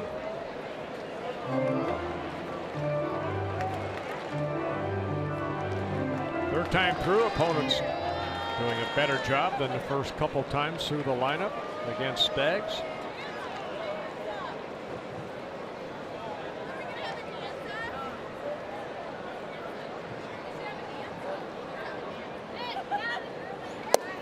Anthony is a strike.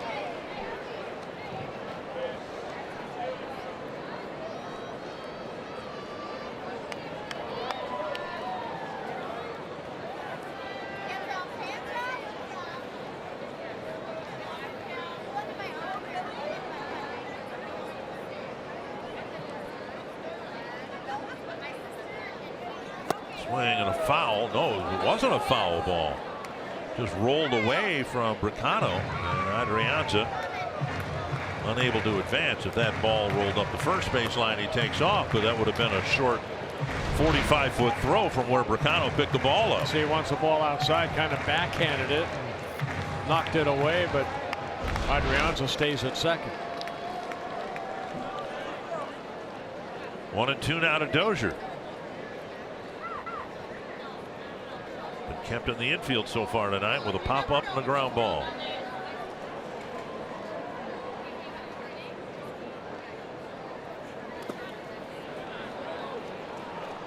Now 2-2.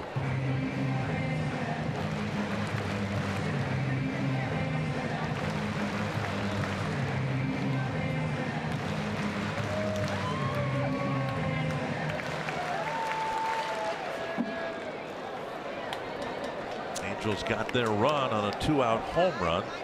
Twins should be able to tie it up with a 2-out single.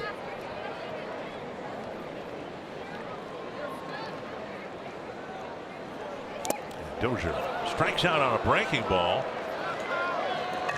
And Adrianza, who led off the inning with a double, is left at second.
All military by sharing a photo or video with hashtag #HatsOffForHeroes. For each post, T-Mobile will donate $1 to support veterans.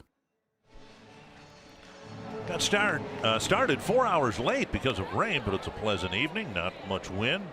In fact, the flags would suggest there's no wind at all. 1-0 Angels, and we go to the 6th. Justin Upton will lead things off. Upton with a strikeout and a walk against Gibson, who had a very quick and tidy 5th inning. Got 3 ground ball outs. Bounced foul. On only 9 pitches, so that's why I think Gibson's out here for the 6th inning. He had that 33 pitch inning in that 3rd inning where he gave up the home run and a couple walks. Taylor Rogers starting to get loose. 1 strike. Weakly hit. Going to be a tough play. Escobar picks it up, fires, and Sano digs it out again. Second time in as many innings that Sano has dug out a low throw. On the way. The big man was going to throw it back to Escobar. How about hitting me in the chest? Adrianza did the same thing last inning here on the run. Sano picking it and stretching. I think the Angels are looking to see whether Sano kept his foot on the bag. No challenge, 1 down, and now here's Pujols. The big man used that bag as an anchor. Pujols with a bouncer to Dozier and a strikeout looking. Wasn't too happy with the call. A replay kind of confirmed that Pujols probably should have gone to first base. 1-0.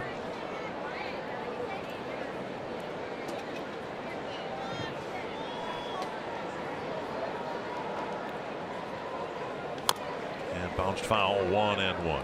Want to pass along best wishes to longtime Angel radio broadcaster Terry Smith. Became ill last night. Couldn't finish the broadcast. And spent some time in a hospital resting comfortably, we're told, in the hotel room. He'll be here at the ballpark tomorrow, and we'll get back in the booth Monday in Seattle. Terry, get well, man. And Pujols drives it deep to left, and he's got home run number 9, and it's 2-0. Well, I said if you go in on Pujols, you better get in there quick and hard because he is very quick inside. Pujols sends his own get well message to Terry Smith with his 9th home run of the year.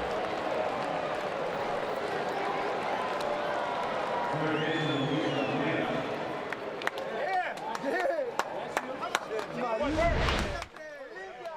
Well, he wanted to run that pitch down, but you can see Pujols opening up, and his strength makes it a 2-0 ball game. A couple of solo home runs against a guy who typically doesn't give up too many of them. 1,951 runs batted in. For Pujols, his 623rd home run. 7th on the all-time home run list. Of course, last year he got his 600th against the Twins and Irvin Santana.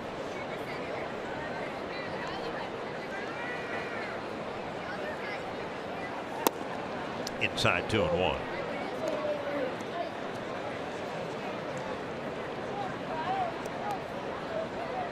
Only 9 players with 600 home runs or more in their career.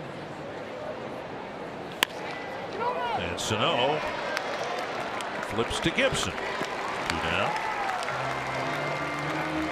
That'll bring up Kozar. Are you game for a little excitement? Head to foxsportsnorth.com, submit a photo and message for the opportunity to be featured in the Minnesota Lottery Winner's Circle during our broadcast and receive $100 in scratch tickets with the Minnesota Lottery. Every day is game day. Here is Kozar to single in 2 trips.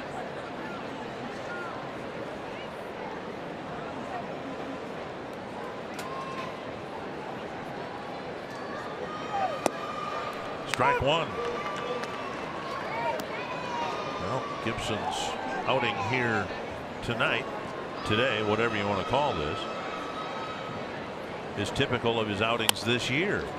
6 innings. Just 2 runs allowed, but he finds himself behind in the ball game 2-0.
Save big money on all your home improvement needs at Menards.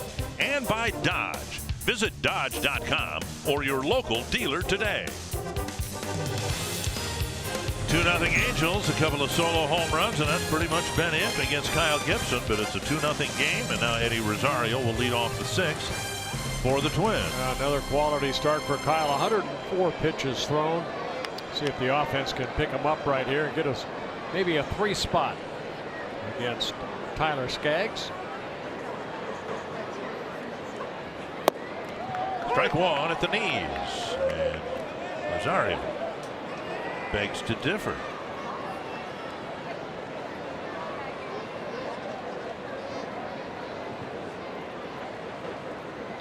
On the ground and a base hit.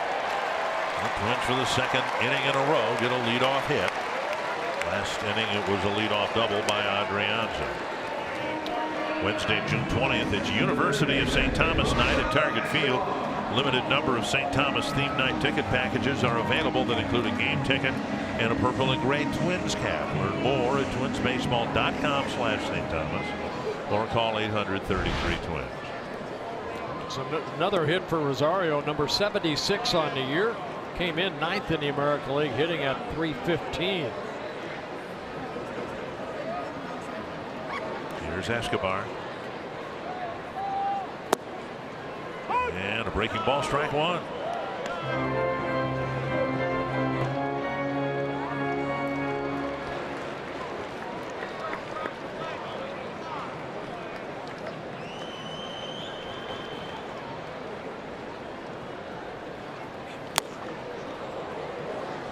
Oh, and 2.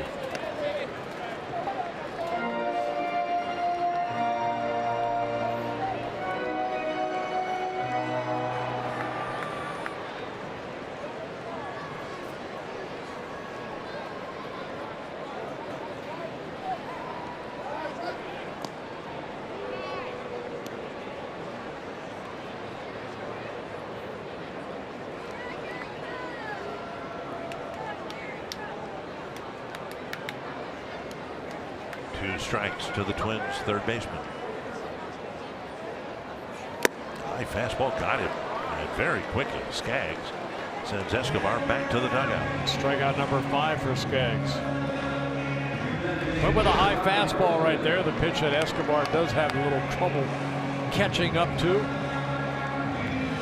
Grossman, soft line drive to Cozart, and was called out on strikes in the 4th.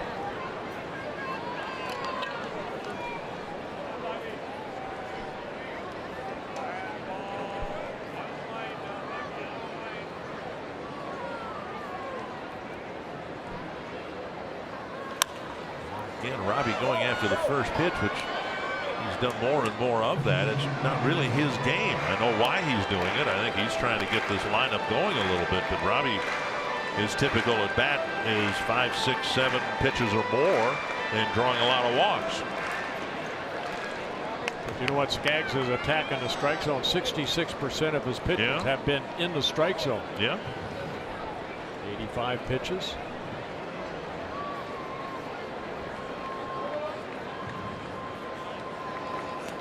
Fastball missing the outside corner. Skaggs thought he might have clipped that corner. 1-1. Straight over the top fastball. We've seen it called earlier.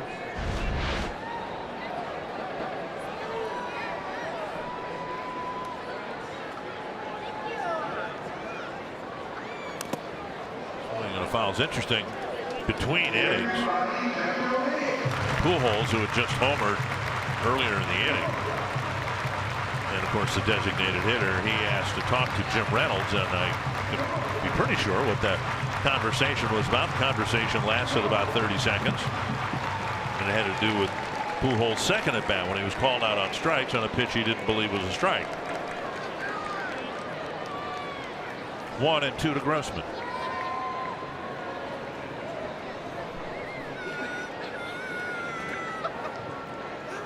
Up and in. 2-2.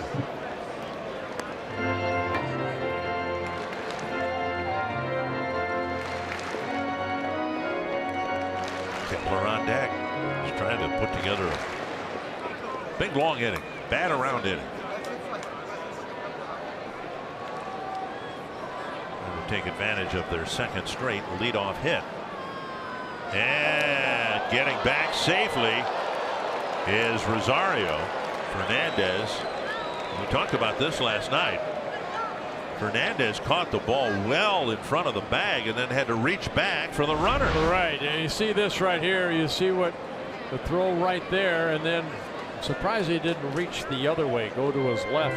Bring it behind him. Right. Yeah. But Rosario, you can see where he has to go, but able to get the corner of the bag fully stretched out. We just wondered about that last night, whether the runner couldn't take an extra step because of where Fernandez was playing. 2-2 to Grossman. Get in the hole. And it bleeds through. Valbuena never dove for it. And now the ball kicked in left field by Upton. Rosario is going to go to third anyway. Good aggressive base running by Rosario. You know, on the wet grass, the surface is still wet. That ball's going to slow down a little bit. Rosario, once that ball got through, he was taking off right here anyway. And then he saw that Upton where he was playing, he scoots over to third. He would have made it easily, but it's a base hit for Grossman. Runners at the corners with one out. Surprised Valbuena didn't dive, try to knock that ball down. Would have kept Rosario at second base. There's Kepler, first and third, one down. First time the Twins have had a base runner to third base. Kepler's had two pretty good at-bats driving the ball the other way.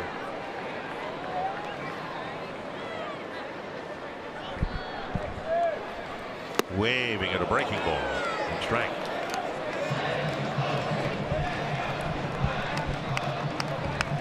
Kepler with a liner to left and a base hit to center.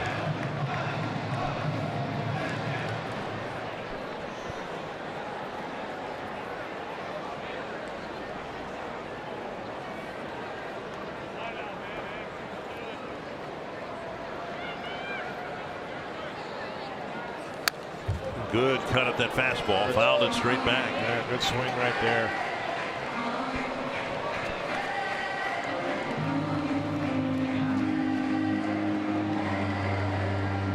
Kepler trying to get a ball out to the outfield deep enough to get the Twins on the board here.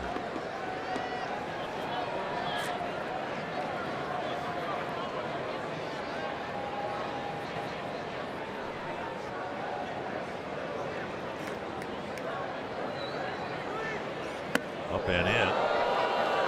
And as Skaggs was in the stretch position, Rosario scampered down the line a little bit. I predict at some point this year he will try to steal home. Kepler with 7 home runs, 4 of them against left-handed pitchers. 1-2. Breaking ball, bounce to first, out there, they need to tag. Good base running play by Robbie Grossman. The ball dropped and now finally he is out. But Grossman with a great play, stopping and allowing the run to score from third. And the Twins get on the board, it's 2-1.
Home runs by the Angels. Kinsler with his second home run in as many games against the Angels, and an Albert Pujols hitting a solo home run last inning against Gibson. Twins just scored a run. Tyler Skaggs, 6 innings, 5 hits, 1 run. with a walk and 5 strikeouts. And Gibson out there for the 7th inning with 104 pitches. Well, there really haven't been many pitches under duress. Right. Maybe the Pujols at bat in the 3rd inning, but the 2 runs have scored on solo home runs. 1-0 to Jose Fernandez. Now hacked foul. Hey, nice play by the ball boy down there. To play the angle. Very nice.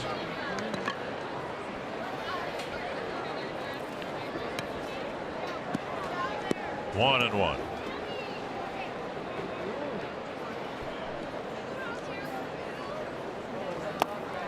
And missing. Gibson starting the inning. We don't know if he'll finish. Trevor Hildenberger getting loose just in case.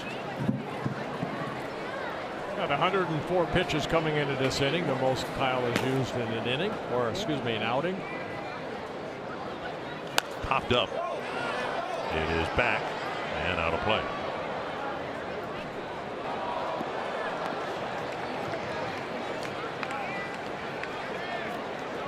I like that they're letting Kyle go out there for this inning. Hopefully it'll be a clean inning. Twins have an off day on Monday, so everybody will be pushed back a day.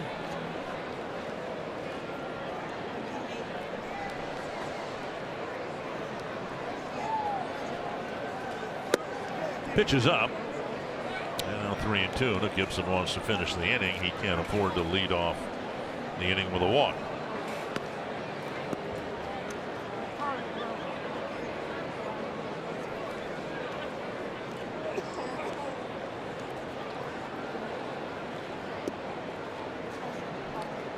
Fernandez, Cano, and Hermosillo will bat here in the 7th.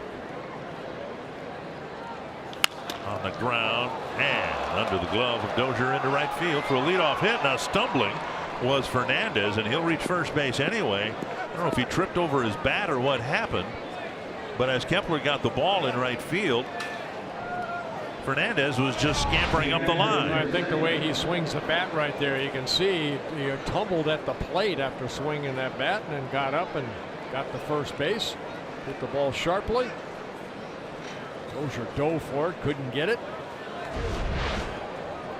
You're just making your first splash in the big leagues. You get a base hit in your first at bat, as he did yesterday, and now you got another one, and you don't want to spin your wheels and get thrown out by the right fielder.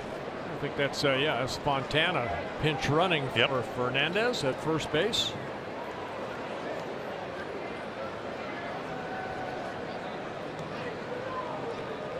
And now Bracano.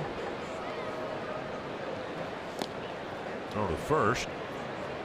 I don't know if I saw Bracano move his hand up the bat barrel. Twins weren't expecting a bunt. At least defensively, they're not positioned for one.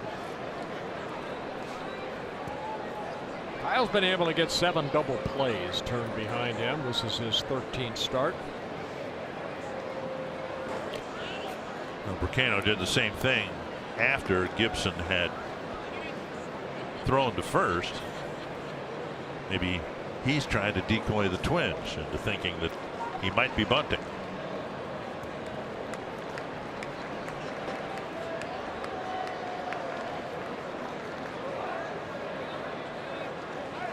There we go. Turn it. 4, 6, 3. All right. 2 down. Pitcher's best friend right there.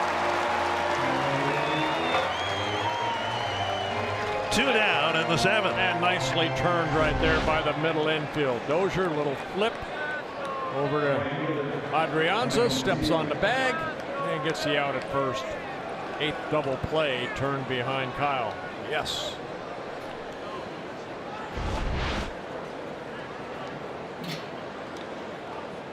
Since the second out of the 4th inning, all the outs have been recorded on ground balls. No strikeouts, no pop-ups. Ball 1. Tigers have taken a 2-1 lead over Cleveland late at Comerica Park. They're just entering the top of the 8th inning.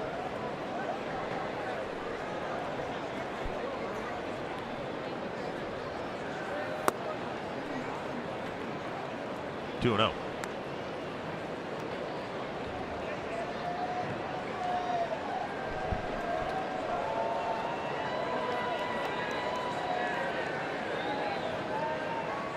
far a season high in pitches thrown. Gibson's prior high was his 6-inning opener in Baltimore when he threw 102 pitches.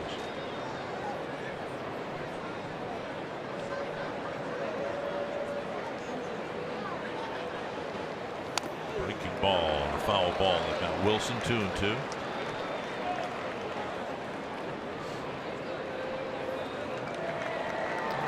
Career high for Kyle Gibson, 117 in the ball game.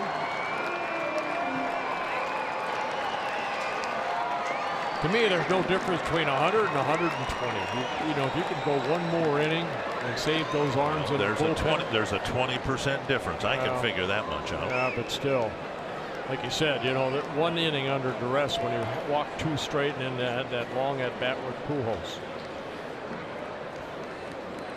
2-2 to the number 9 batter. They might have gotten a call third strike, but no.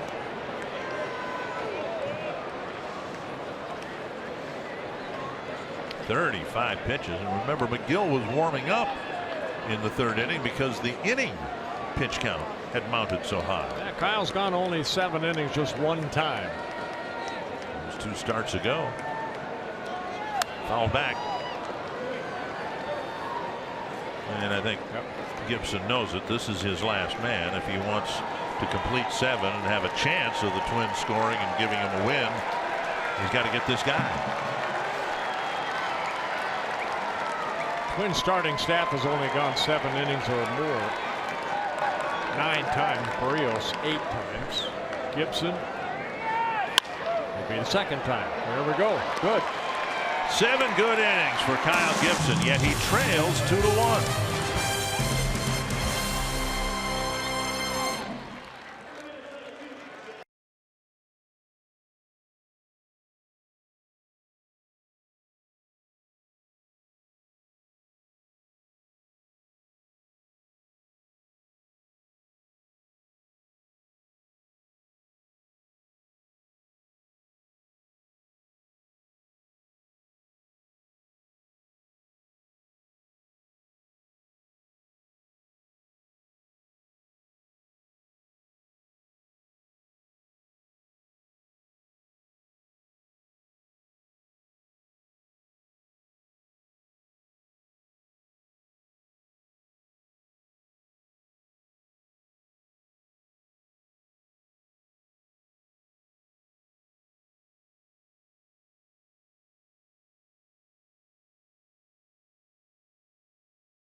First home run.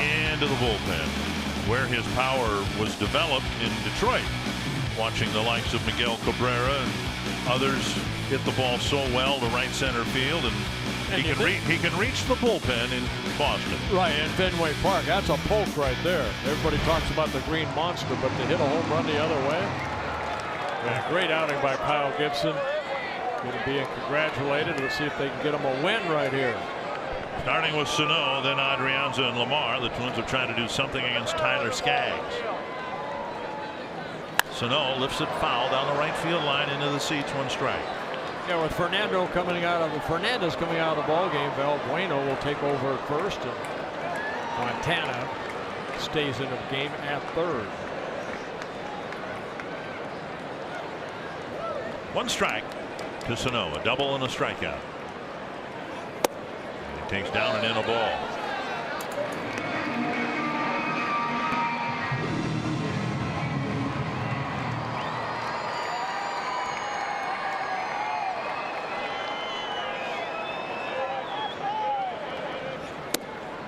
2-1.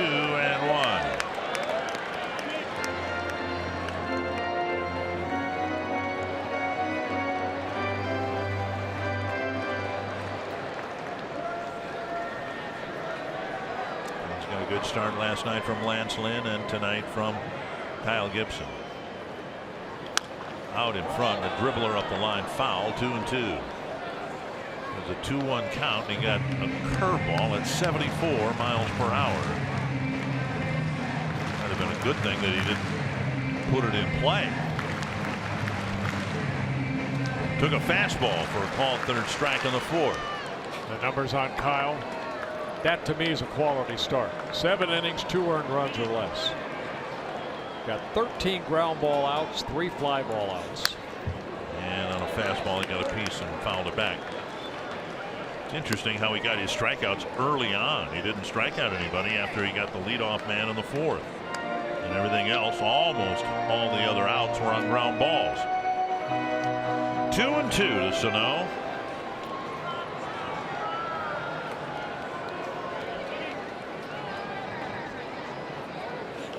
On a, let's say, foul ball just wide of the bag, and the Twins might have caught a break there too. Yeah, Fontana kind of guarding the line right there. Got by the bag. That meant it was Mike Esterbrook's call. Ball down and in. Just landed to the left of the chalk line, so it looked like he made the right call.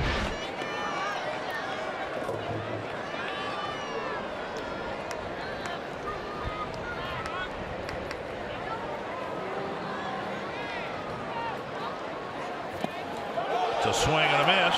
There needs to be a throw. And Sano strikes out, 1 away. Going up Adrianza.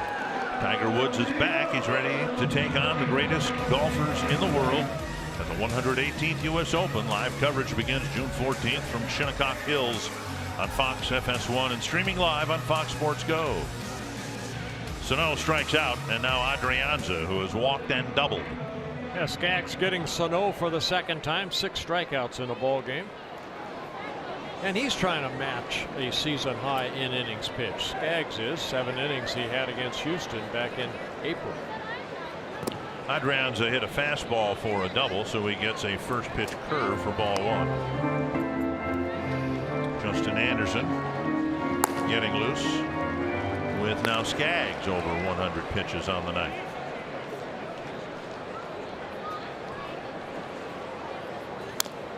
Foul, 1-1. Skaggs season high 114 and coming in Texas back on April 10th. But the Angels prior to this week have had a 6-man rotation because they had Ohtani in the rotation and he would pitch once a week. Now we'll see how they handle things in Ohtani's absence. And of course, everyone's interested in how long that absence will be. Will it be just 3 weeks or will it be season ending? 1-1.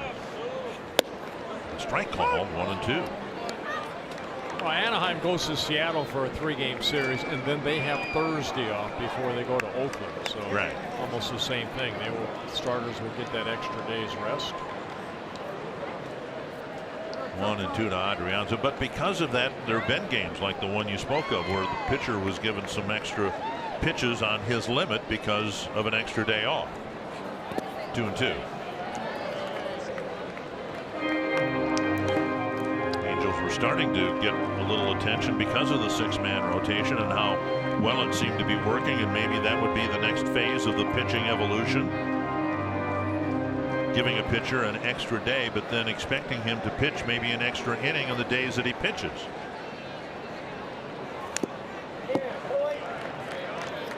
Back and Adrianza hanging tough.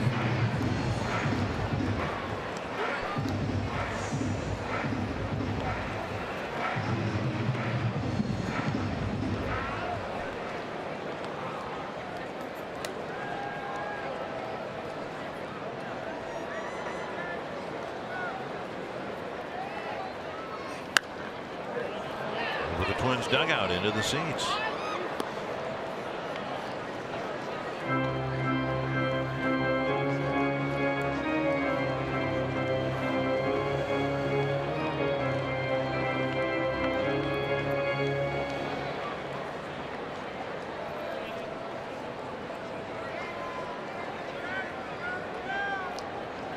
hoping for some run support after the fact.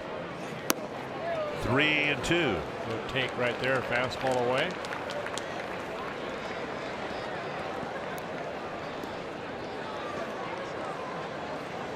Angels are very much a right-handed team, both in the pitching department and the hitting department. But they've been tied up here by the left-hander Skaggs.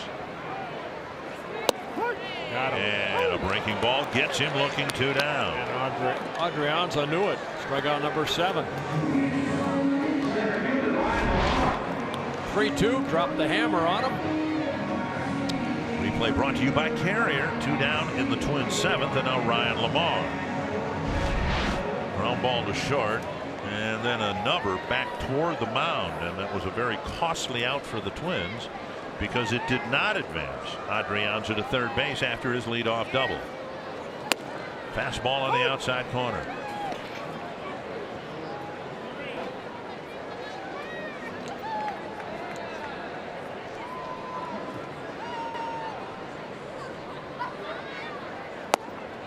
And there again with an off-speed pitch, and it's 0-2.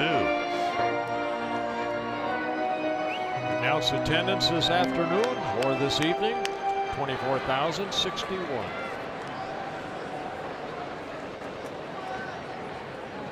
I'm surprised that as many people who bought the tickets for this afternoon's game were around 4 hours later when the game actually began. During one of our breaks, I went down to the Bat and Barrel area. I had not been there before. Beautiful area, but met a couple of different groups of people from North Dakota who were here for a day game. Lamar swings through a fastball, and if it's his last inning, he finished with a flourish, striking out the side in the 7th.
Let's go back to 1966. What a flashback. The Twins hit 5 consecutive home runs in 1 inning, setting a league record. They almost had 6 straight. Jimmy Hall just missed it by a few feet. They did it against 3 different pitchers, including future Hall of Famer Catfish Hunter.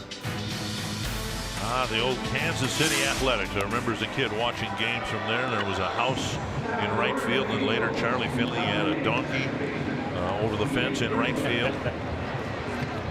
Well, quite a afternoon, evening, some hybrid of both, I suppose, for Skaggs. He gave up just 1 run. He's got a 2-1 lead. Now Trevor Hildenberger will pitch to the Angels in the 8th. Yeah, 29th appearance for Trevor. Very good earned run average. 31 innings pitched, only 25 hits, 7 walks, 3 of those intentional, and 25 strikeouts. And Hildenberger misses ball 1. Kinsler with a home run to start the scoring. 2 outs in the 3rd, and he hit one over the flowers in left field, a hanging breaking ball. And then later Pujols added one. There's a breaking ball and a strike.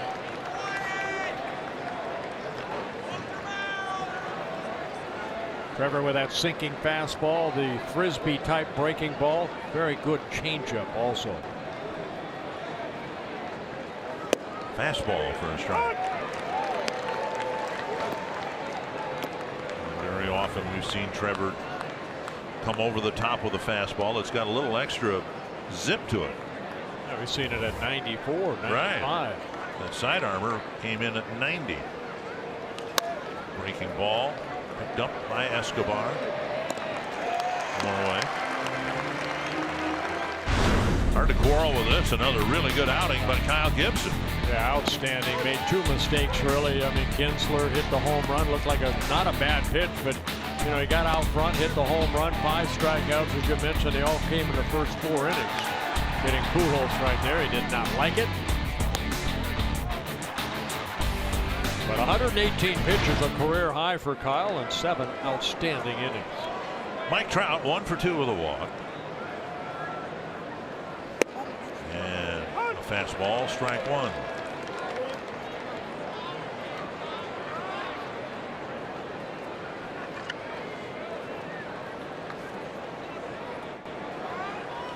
And Trout lifts it down the left field line. A long run for Rosario in the corner and no play.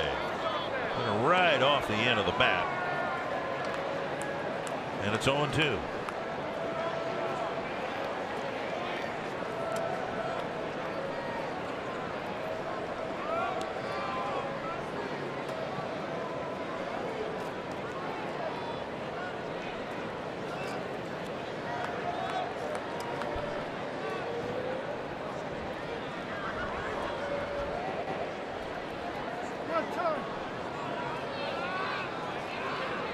Going to the 9th in Detroit. 2-2 between Cleveland and Detroit.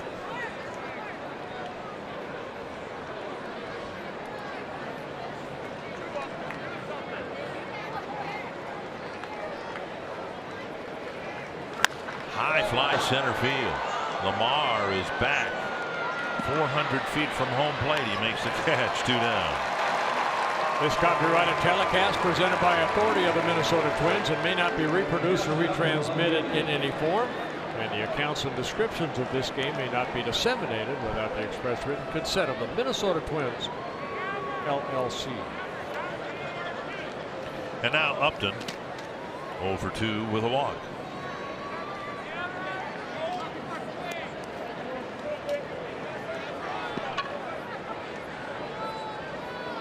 Are due to have Bobby Wilson lead off the bottom of the 8th.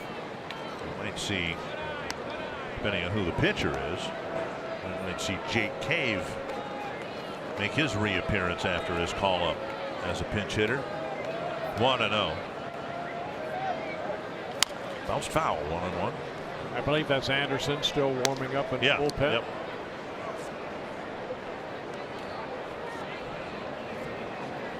Ball girl down the left field line is wearing the number 18, and so is the ball boy wearing number 18 down the right field line. Because it's 2018, you suppose? Could be. There. Oh, got Upton. Tried to fastball over the top, but got Upton.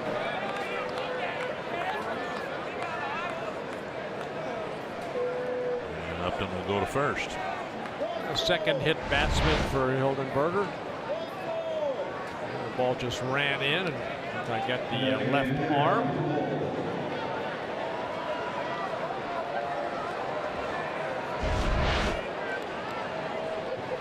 Upton just now getting the first one. Like he didn't like that pitch inside. Here is Pujols, homered his last time up, and the solo home run brought his RBI total to 1,951, tying Stan Musial on the all-time RBI list, and that is something that will be significant to Pujols because of where he hit most of those runs batted in with. The team he drove most of them in for, the St. Louis Cardinals, and in his time in St. Louis, I'm sure he had many exchanges with Stan the Man. 10 more to get to Cobb on the RBI list. Runner goes, and the throw to second, and not in time. Upton stealing second base, trying to make the Twins pay for hitting him in the first place. Upton stealing his 4th base of the year in 4 attempts. So you can see him going on first movement. Wilson, good throw, but Upton stole that off of Hildebrand. No challenge. And Pujols with a good runner at second base. Speedy runner at second base. Has a chance to push the lead back to 2.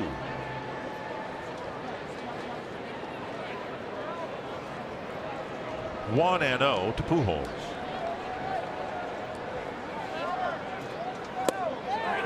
And a strike. 1-1.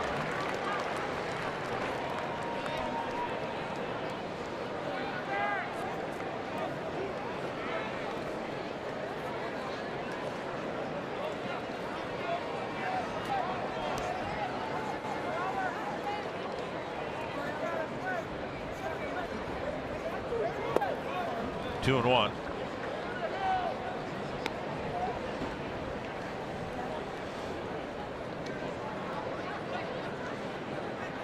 Hildenberger made his major league debut in June of last year, the 23rd in Cleveland.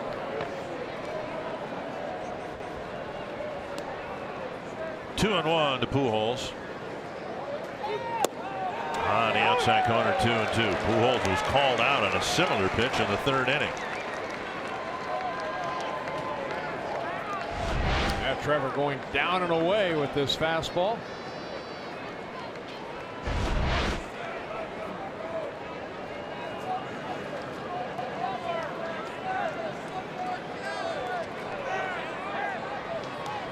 Two to Pujols. And a base hit to left field. Upton around third. Rosario's coming up with a strong throw, and Wilson tags him out. Rosario throws out Upton, and the inning ends at the plate. You can see it coming.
Get the job done so far. We'll also take a look at another impressive outing from Kyle Gibson. The trend continues when he gets a strong performance, just not a lot of offensive support. We'll head into the clubhouse to get the post-game thoughts from Paul Molitor. That is all coming your way and more after the game, guys.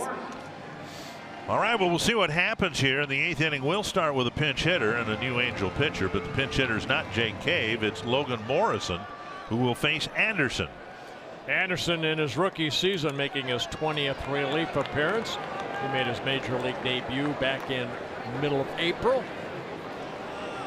25-year-old right-hander. And a drive to right field. It is high, but hit right at the right fielder, Hermosillo. And Morrison got it off the end of the bat.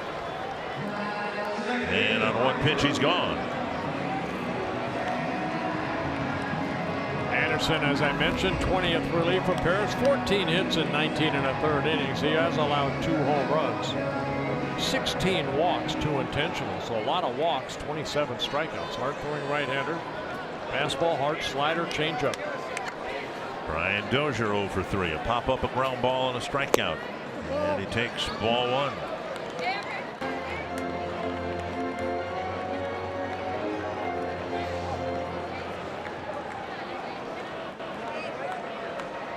These are 5 and 4 on this homestand. They've had a walk-off home run,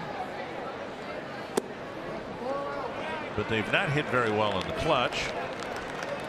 And they are going to need a clutch hit just to keep this game alive. Rodney warming up along with Duke.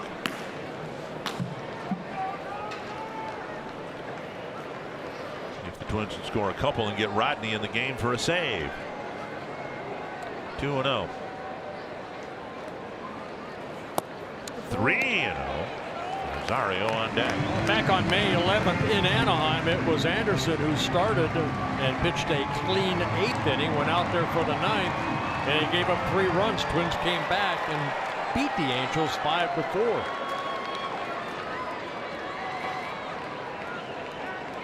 See if Dozier's green lighted on 3-0. With a strike on the outer half of the plate.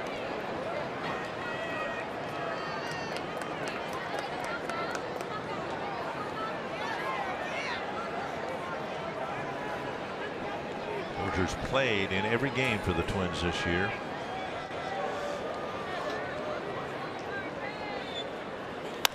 Popped up, back and out of play. It's coming up here.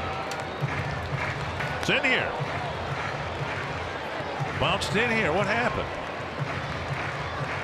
It's Mike's fault. Way too high. I've got everything on this side of the booth covered, and you're supposed to cover that side. And the ball was given to a young fan, young lady. 3-2 to Dozier. Nice going, Jimmy. Called, third strike. 2 down. Fastball right down the plate, but low. Ryan takes it for strike 3. Anderson picks up a strikeout. Came all the way back from 3-0. Straight over the top fastball at 98. And now Rosario with 2 out, and the base is empty in the 8th. Rosario hit a home run off of Anderson back in Anaheim on the 11th. A solo home run in the 9th inning. And he fouls it back. Well, you almost saw this coming right here. I saw it coming. Rosario comes in perfectly. 1 hop to Wilson.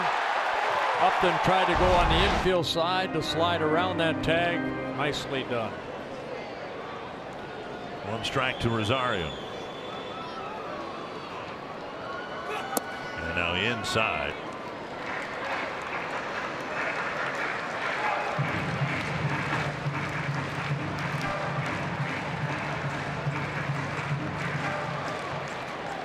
Need to jolt fans who are here. Waited 4 hours to get the game started. The Twins have managed to score just 1 run.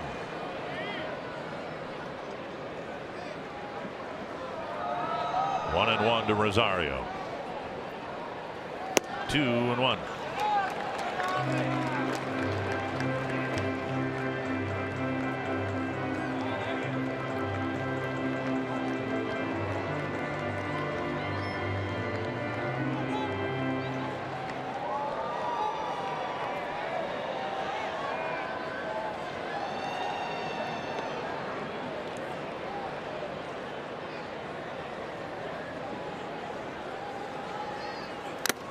Fouled off the mask of the catcher, Bacano.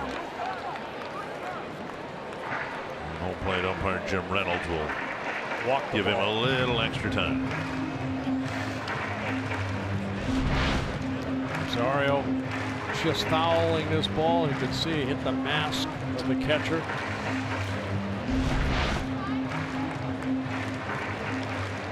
Cardinals saying to Jim Reynolds, thank you very much. I'm okay. Beautiful day in Idaho, isn't it?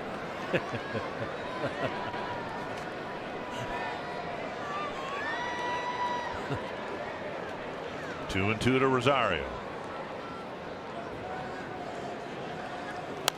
And spun back. And that's a good foul ball right there, because that looked like a pretty good breaking ball. Eddie fouled it back.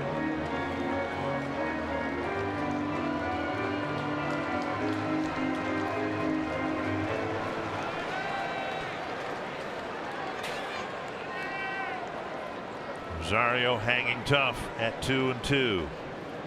Anderson shaking off.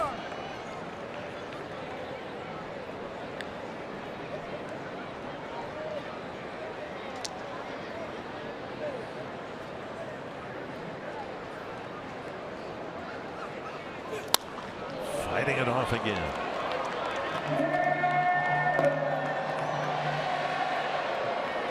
By the way, back on May 11th, Anderson got the loss in that ball game, his only major league loss.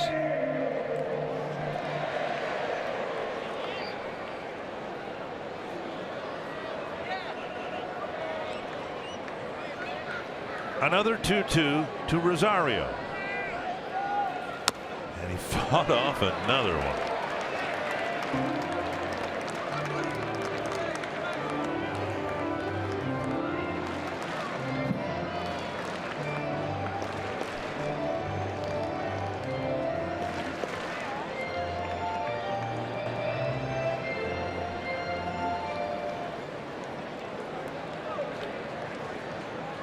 Fifteenth pitch of the inning for Anderson. And he took ball 3. Good take right there. Escobar on deck. Rosario's walked 14 times, but 3 of those were intentional walks.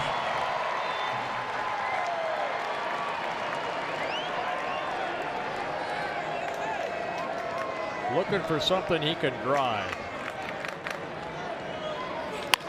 And he drives it into right field, his second hit of the ball game. A great at bat for Rosario, and now Escobar will have a chance with a runner at first and 2 down. Good at bat, fouled off some pitches. And they always say, you know, the more pitches you see from a pitcher, finally he's going to give you something to hit. He fouled off some nasty pitches. See where all those pitches were? That a 98-mile-an-hour fastball inside. Rosario able to turn it on it and get a base hit into right.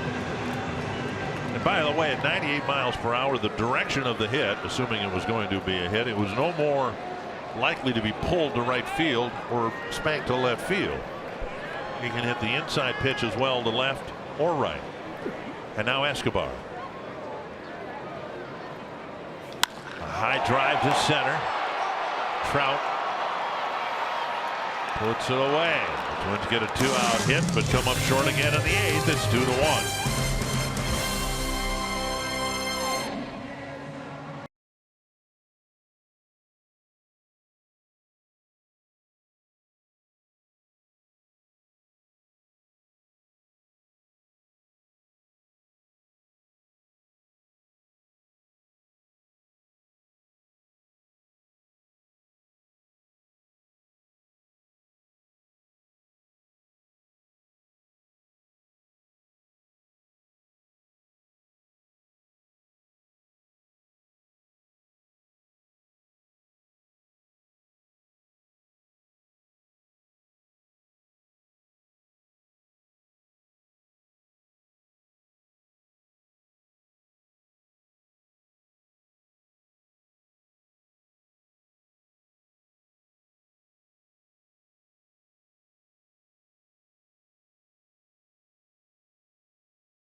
going to the 9th inning. But first, Target Field suites are available for single game rental for groups of 16 to 150 plus. You can choose from the intimate Premier Suites, flexible event suites, luxurious Puckett Suite, or the spacious Skyline Suites. No matter which you choose, food and beverage is included with every purchase. Learn more at twinsbaseball.com/groups or call 800-33-TWINS. Schedule your suite at Target Field. Well, Gibson worked the first 7, and Hilderberger worked the 8th, and the 9th belongs to Zach Duke, making his 28th relief appearance.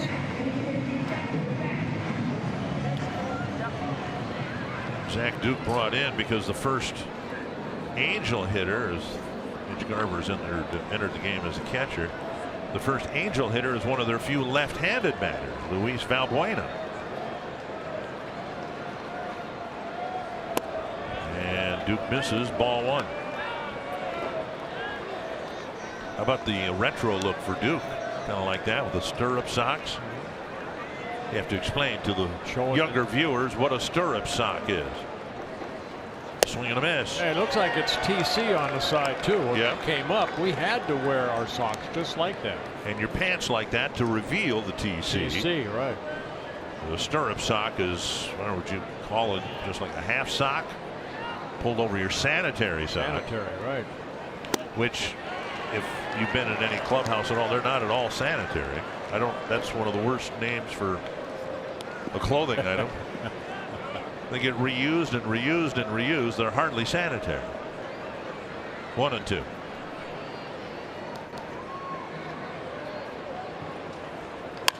To the gap in right center, but Lamar glides after it, and it was Kepler who cut in front of him to make the catch, 1 away. I remember those sanitaries. The middle infield is a shortstop, and the second baseman would put on about 3 or 4 pair. Because, you know, back then the second base or a runner could go in hard and, you know, spike them. Right. But then at the end of the game, you take them off and you throw them in the bin, and then, I mean, they're not yours, right? What you're wearing tonight might be worn by somebody else tomorrow. Right. Well, you hope that the clubhouse guy washes them. But back then, our clubhouse guy did not. Well, it costs money to run the washing machine. So you agree with my contention that the term sanitary sock is not the correct term? No. Cozart, the batter. Got to be around a while, as Duke has, just to even remember what a sanitary sock was or is.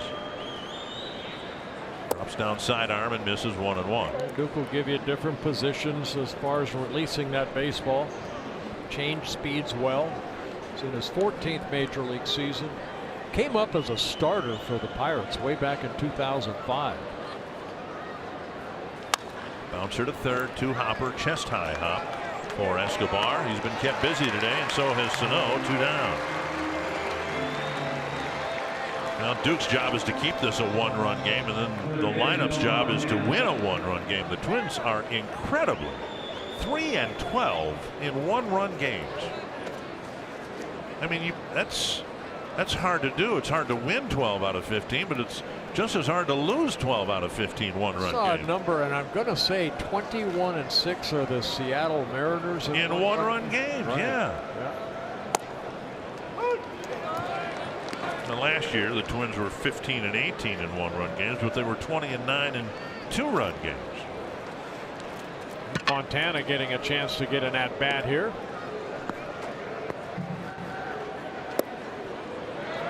Looked like emotion, but third base umpire Mike Estabrook said he didn't go. 1-1. A lot of bat movement there. Didn't he offer it this? Let's see if he jabs at it. Sure he did. Yeah, he did. Well, that's not good third base umpiring. 1-1. 2-1. Well, if I remember right, last night, I don't think each team liked to be on the plate either. Like Parker got a save last night. He'll get an opportunity apparently to have another one, get another one here tonight. And now 2-2. Fontana just getting called up for the second time by the Angels. Middle infielder. Now playing third. And Duke has a really good inning. They come back with the sanitary socks later on.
Come back here, down a run as we go to the bottom of the 9th inning. And Blake Parker coming into the ball game. He saved the game in last night. Faced only 3 batters in the 9th inning through 17 pitches, 10 for strikes. Angels have 16 saves out of that bullpen. Parker has 6 of those.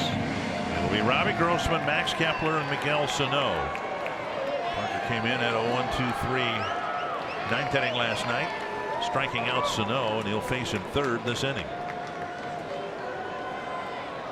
Grossman takes outside, ball 1. Yeah, Parker with a fastball, split finger, curveball, occasional changeup.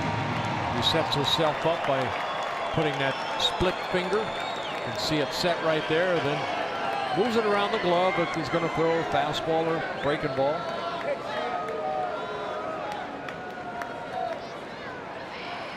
Popped up, left side. And it's the shortstop Cozart with the catch. Grossman retired 1 away. Kepler will bat. Kepler did not get credit for a run batted in the 6th. It was a double play. It wasn't a double play with a force at 2 bases, but even as it was, he did not get credit for a run batted in. Rosario scored. The Twins need to get something going here. They would love to put a man aboard in front of Sano.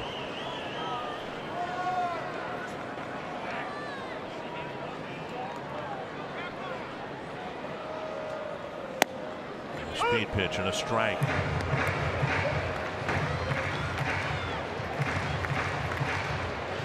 Parker's allowed 3 home runs out of that bullpen.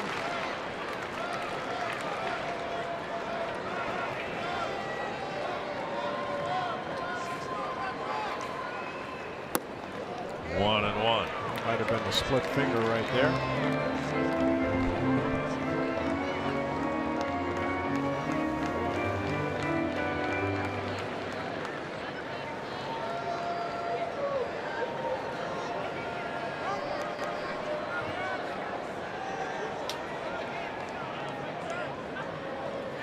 Big swing and a miss. Another splitter. I just wonder when Ohtani comes back if he'll throw that split finger, because he throws it so hard.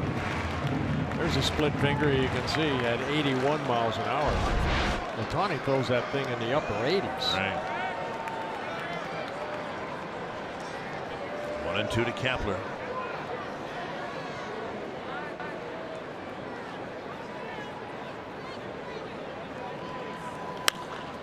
Behind third, chased by Fontana in foul ground, and it'll be left to Sano with 2 down.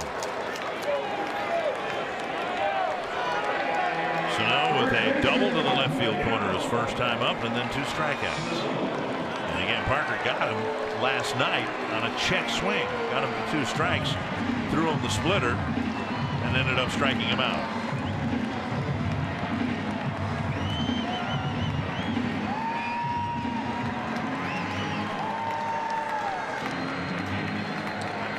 If Sano can extend the game, Jake Cave's in the on-deck circle. He'll hit for Adrianza.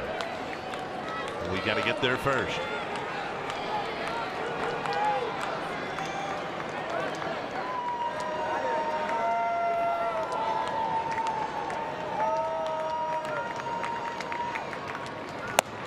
Fastball at the knees, strike 1.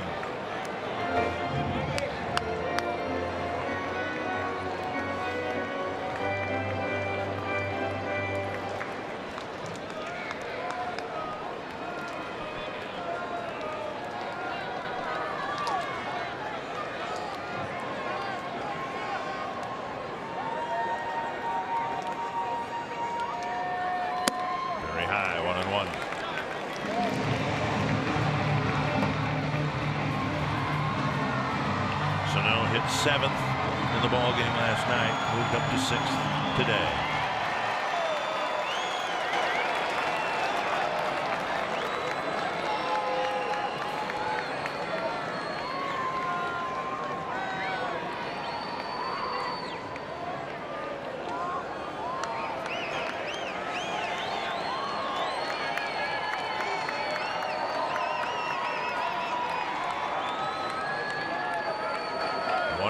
To Miguel Sano.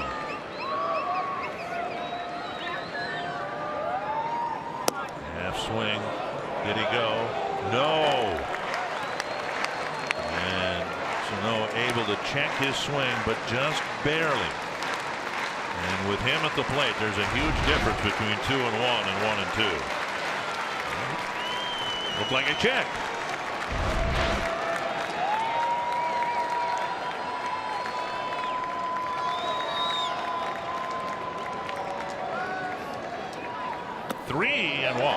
Cave on deck.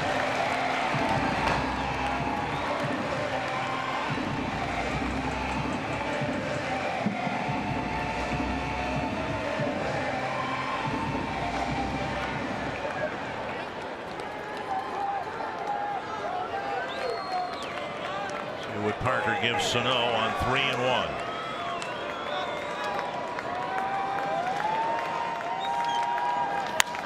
To right field and down for a hit. And Hermosillo's lucky he was able to keep that ball in front of him. That ball almost got by him. That ball gets by him. Sano's in scoring position.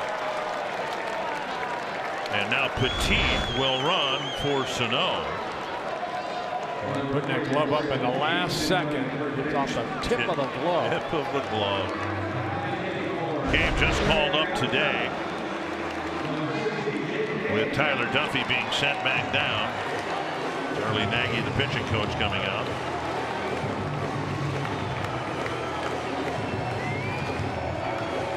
Sano keeps the game alive. Petit running for it. And there are no bench players left for the Twins.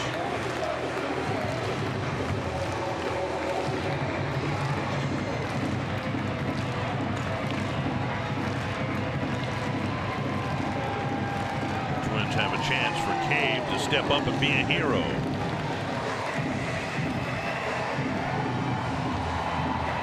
Cave did okay with the big league club, then went down to Rochester and really hit the ball well. That's why he's here. Well, his first major league hit back on the 19th of May was a 2-run home run against the Brewers here. Right off of Freddie Peralta.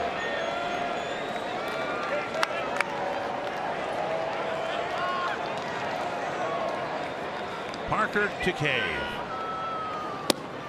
And a strike. Angel outfield playing pretty deep. What would be called a no doubles defense. Third baseman Fontana is about 30 feet off the third base line.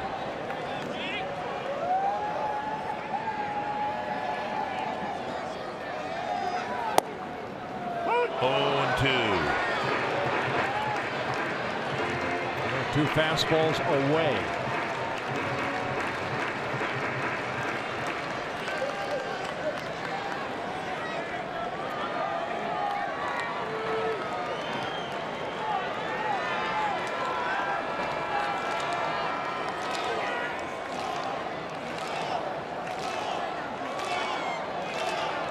Struck him out, and the Twins suffer another 1-run loss.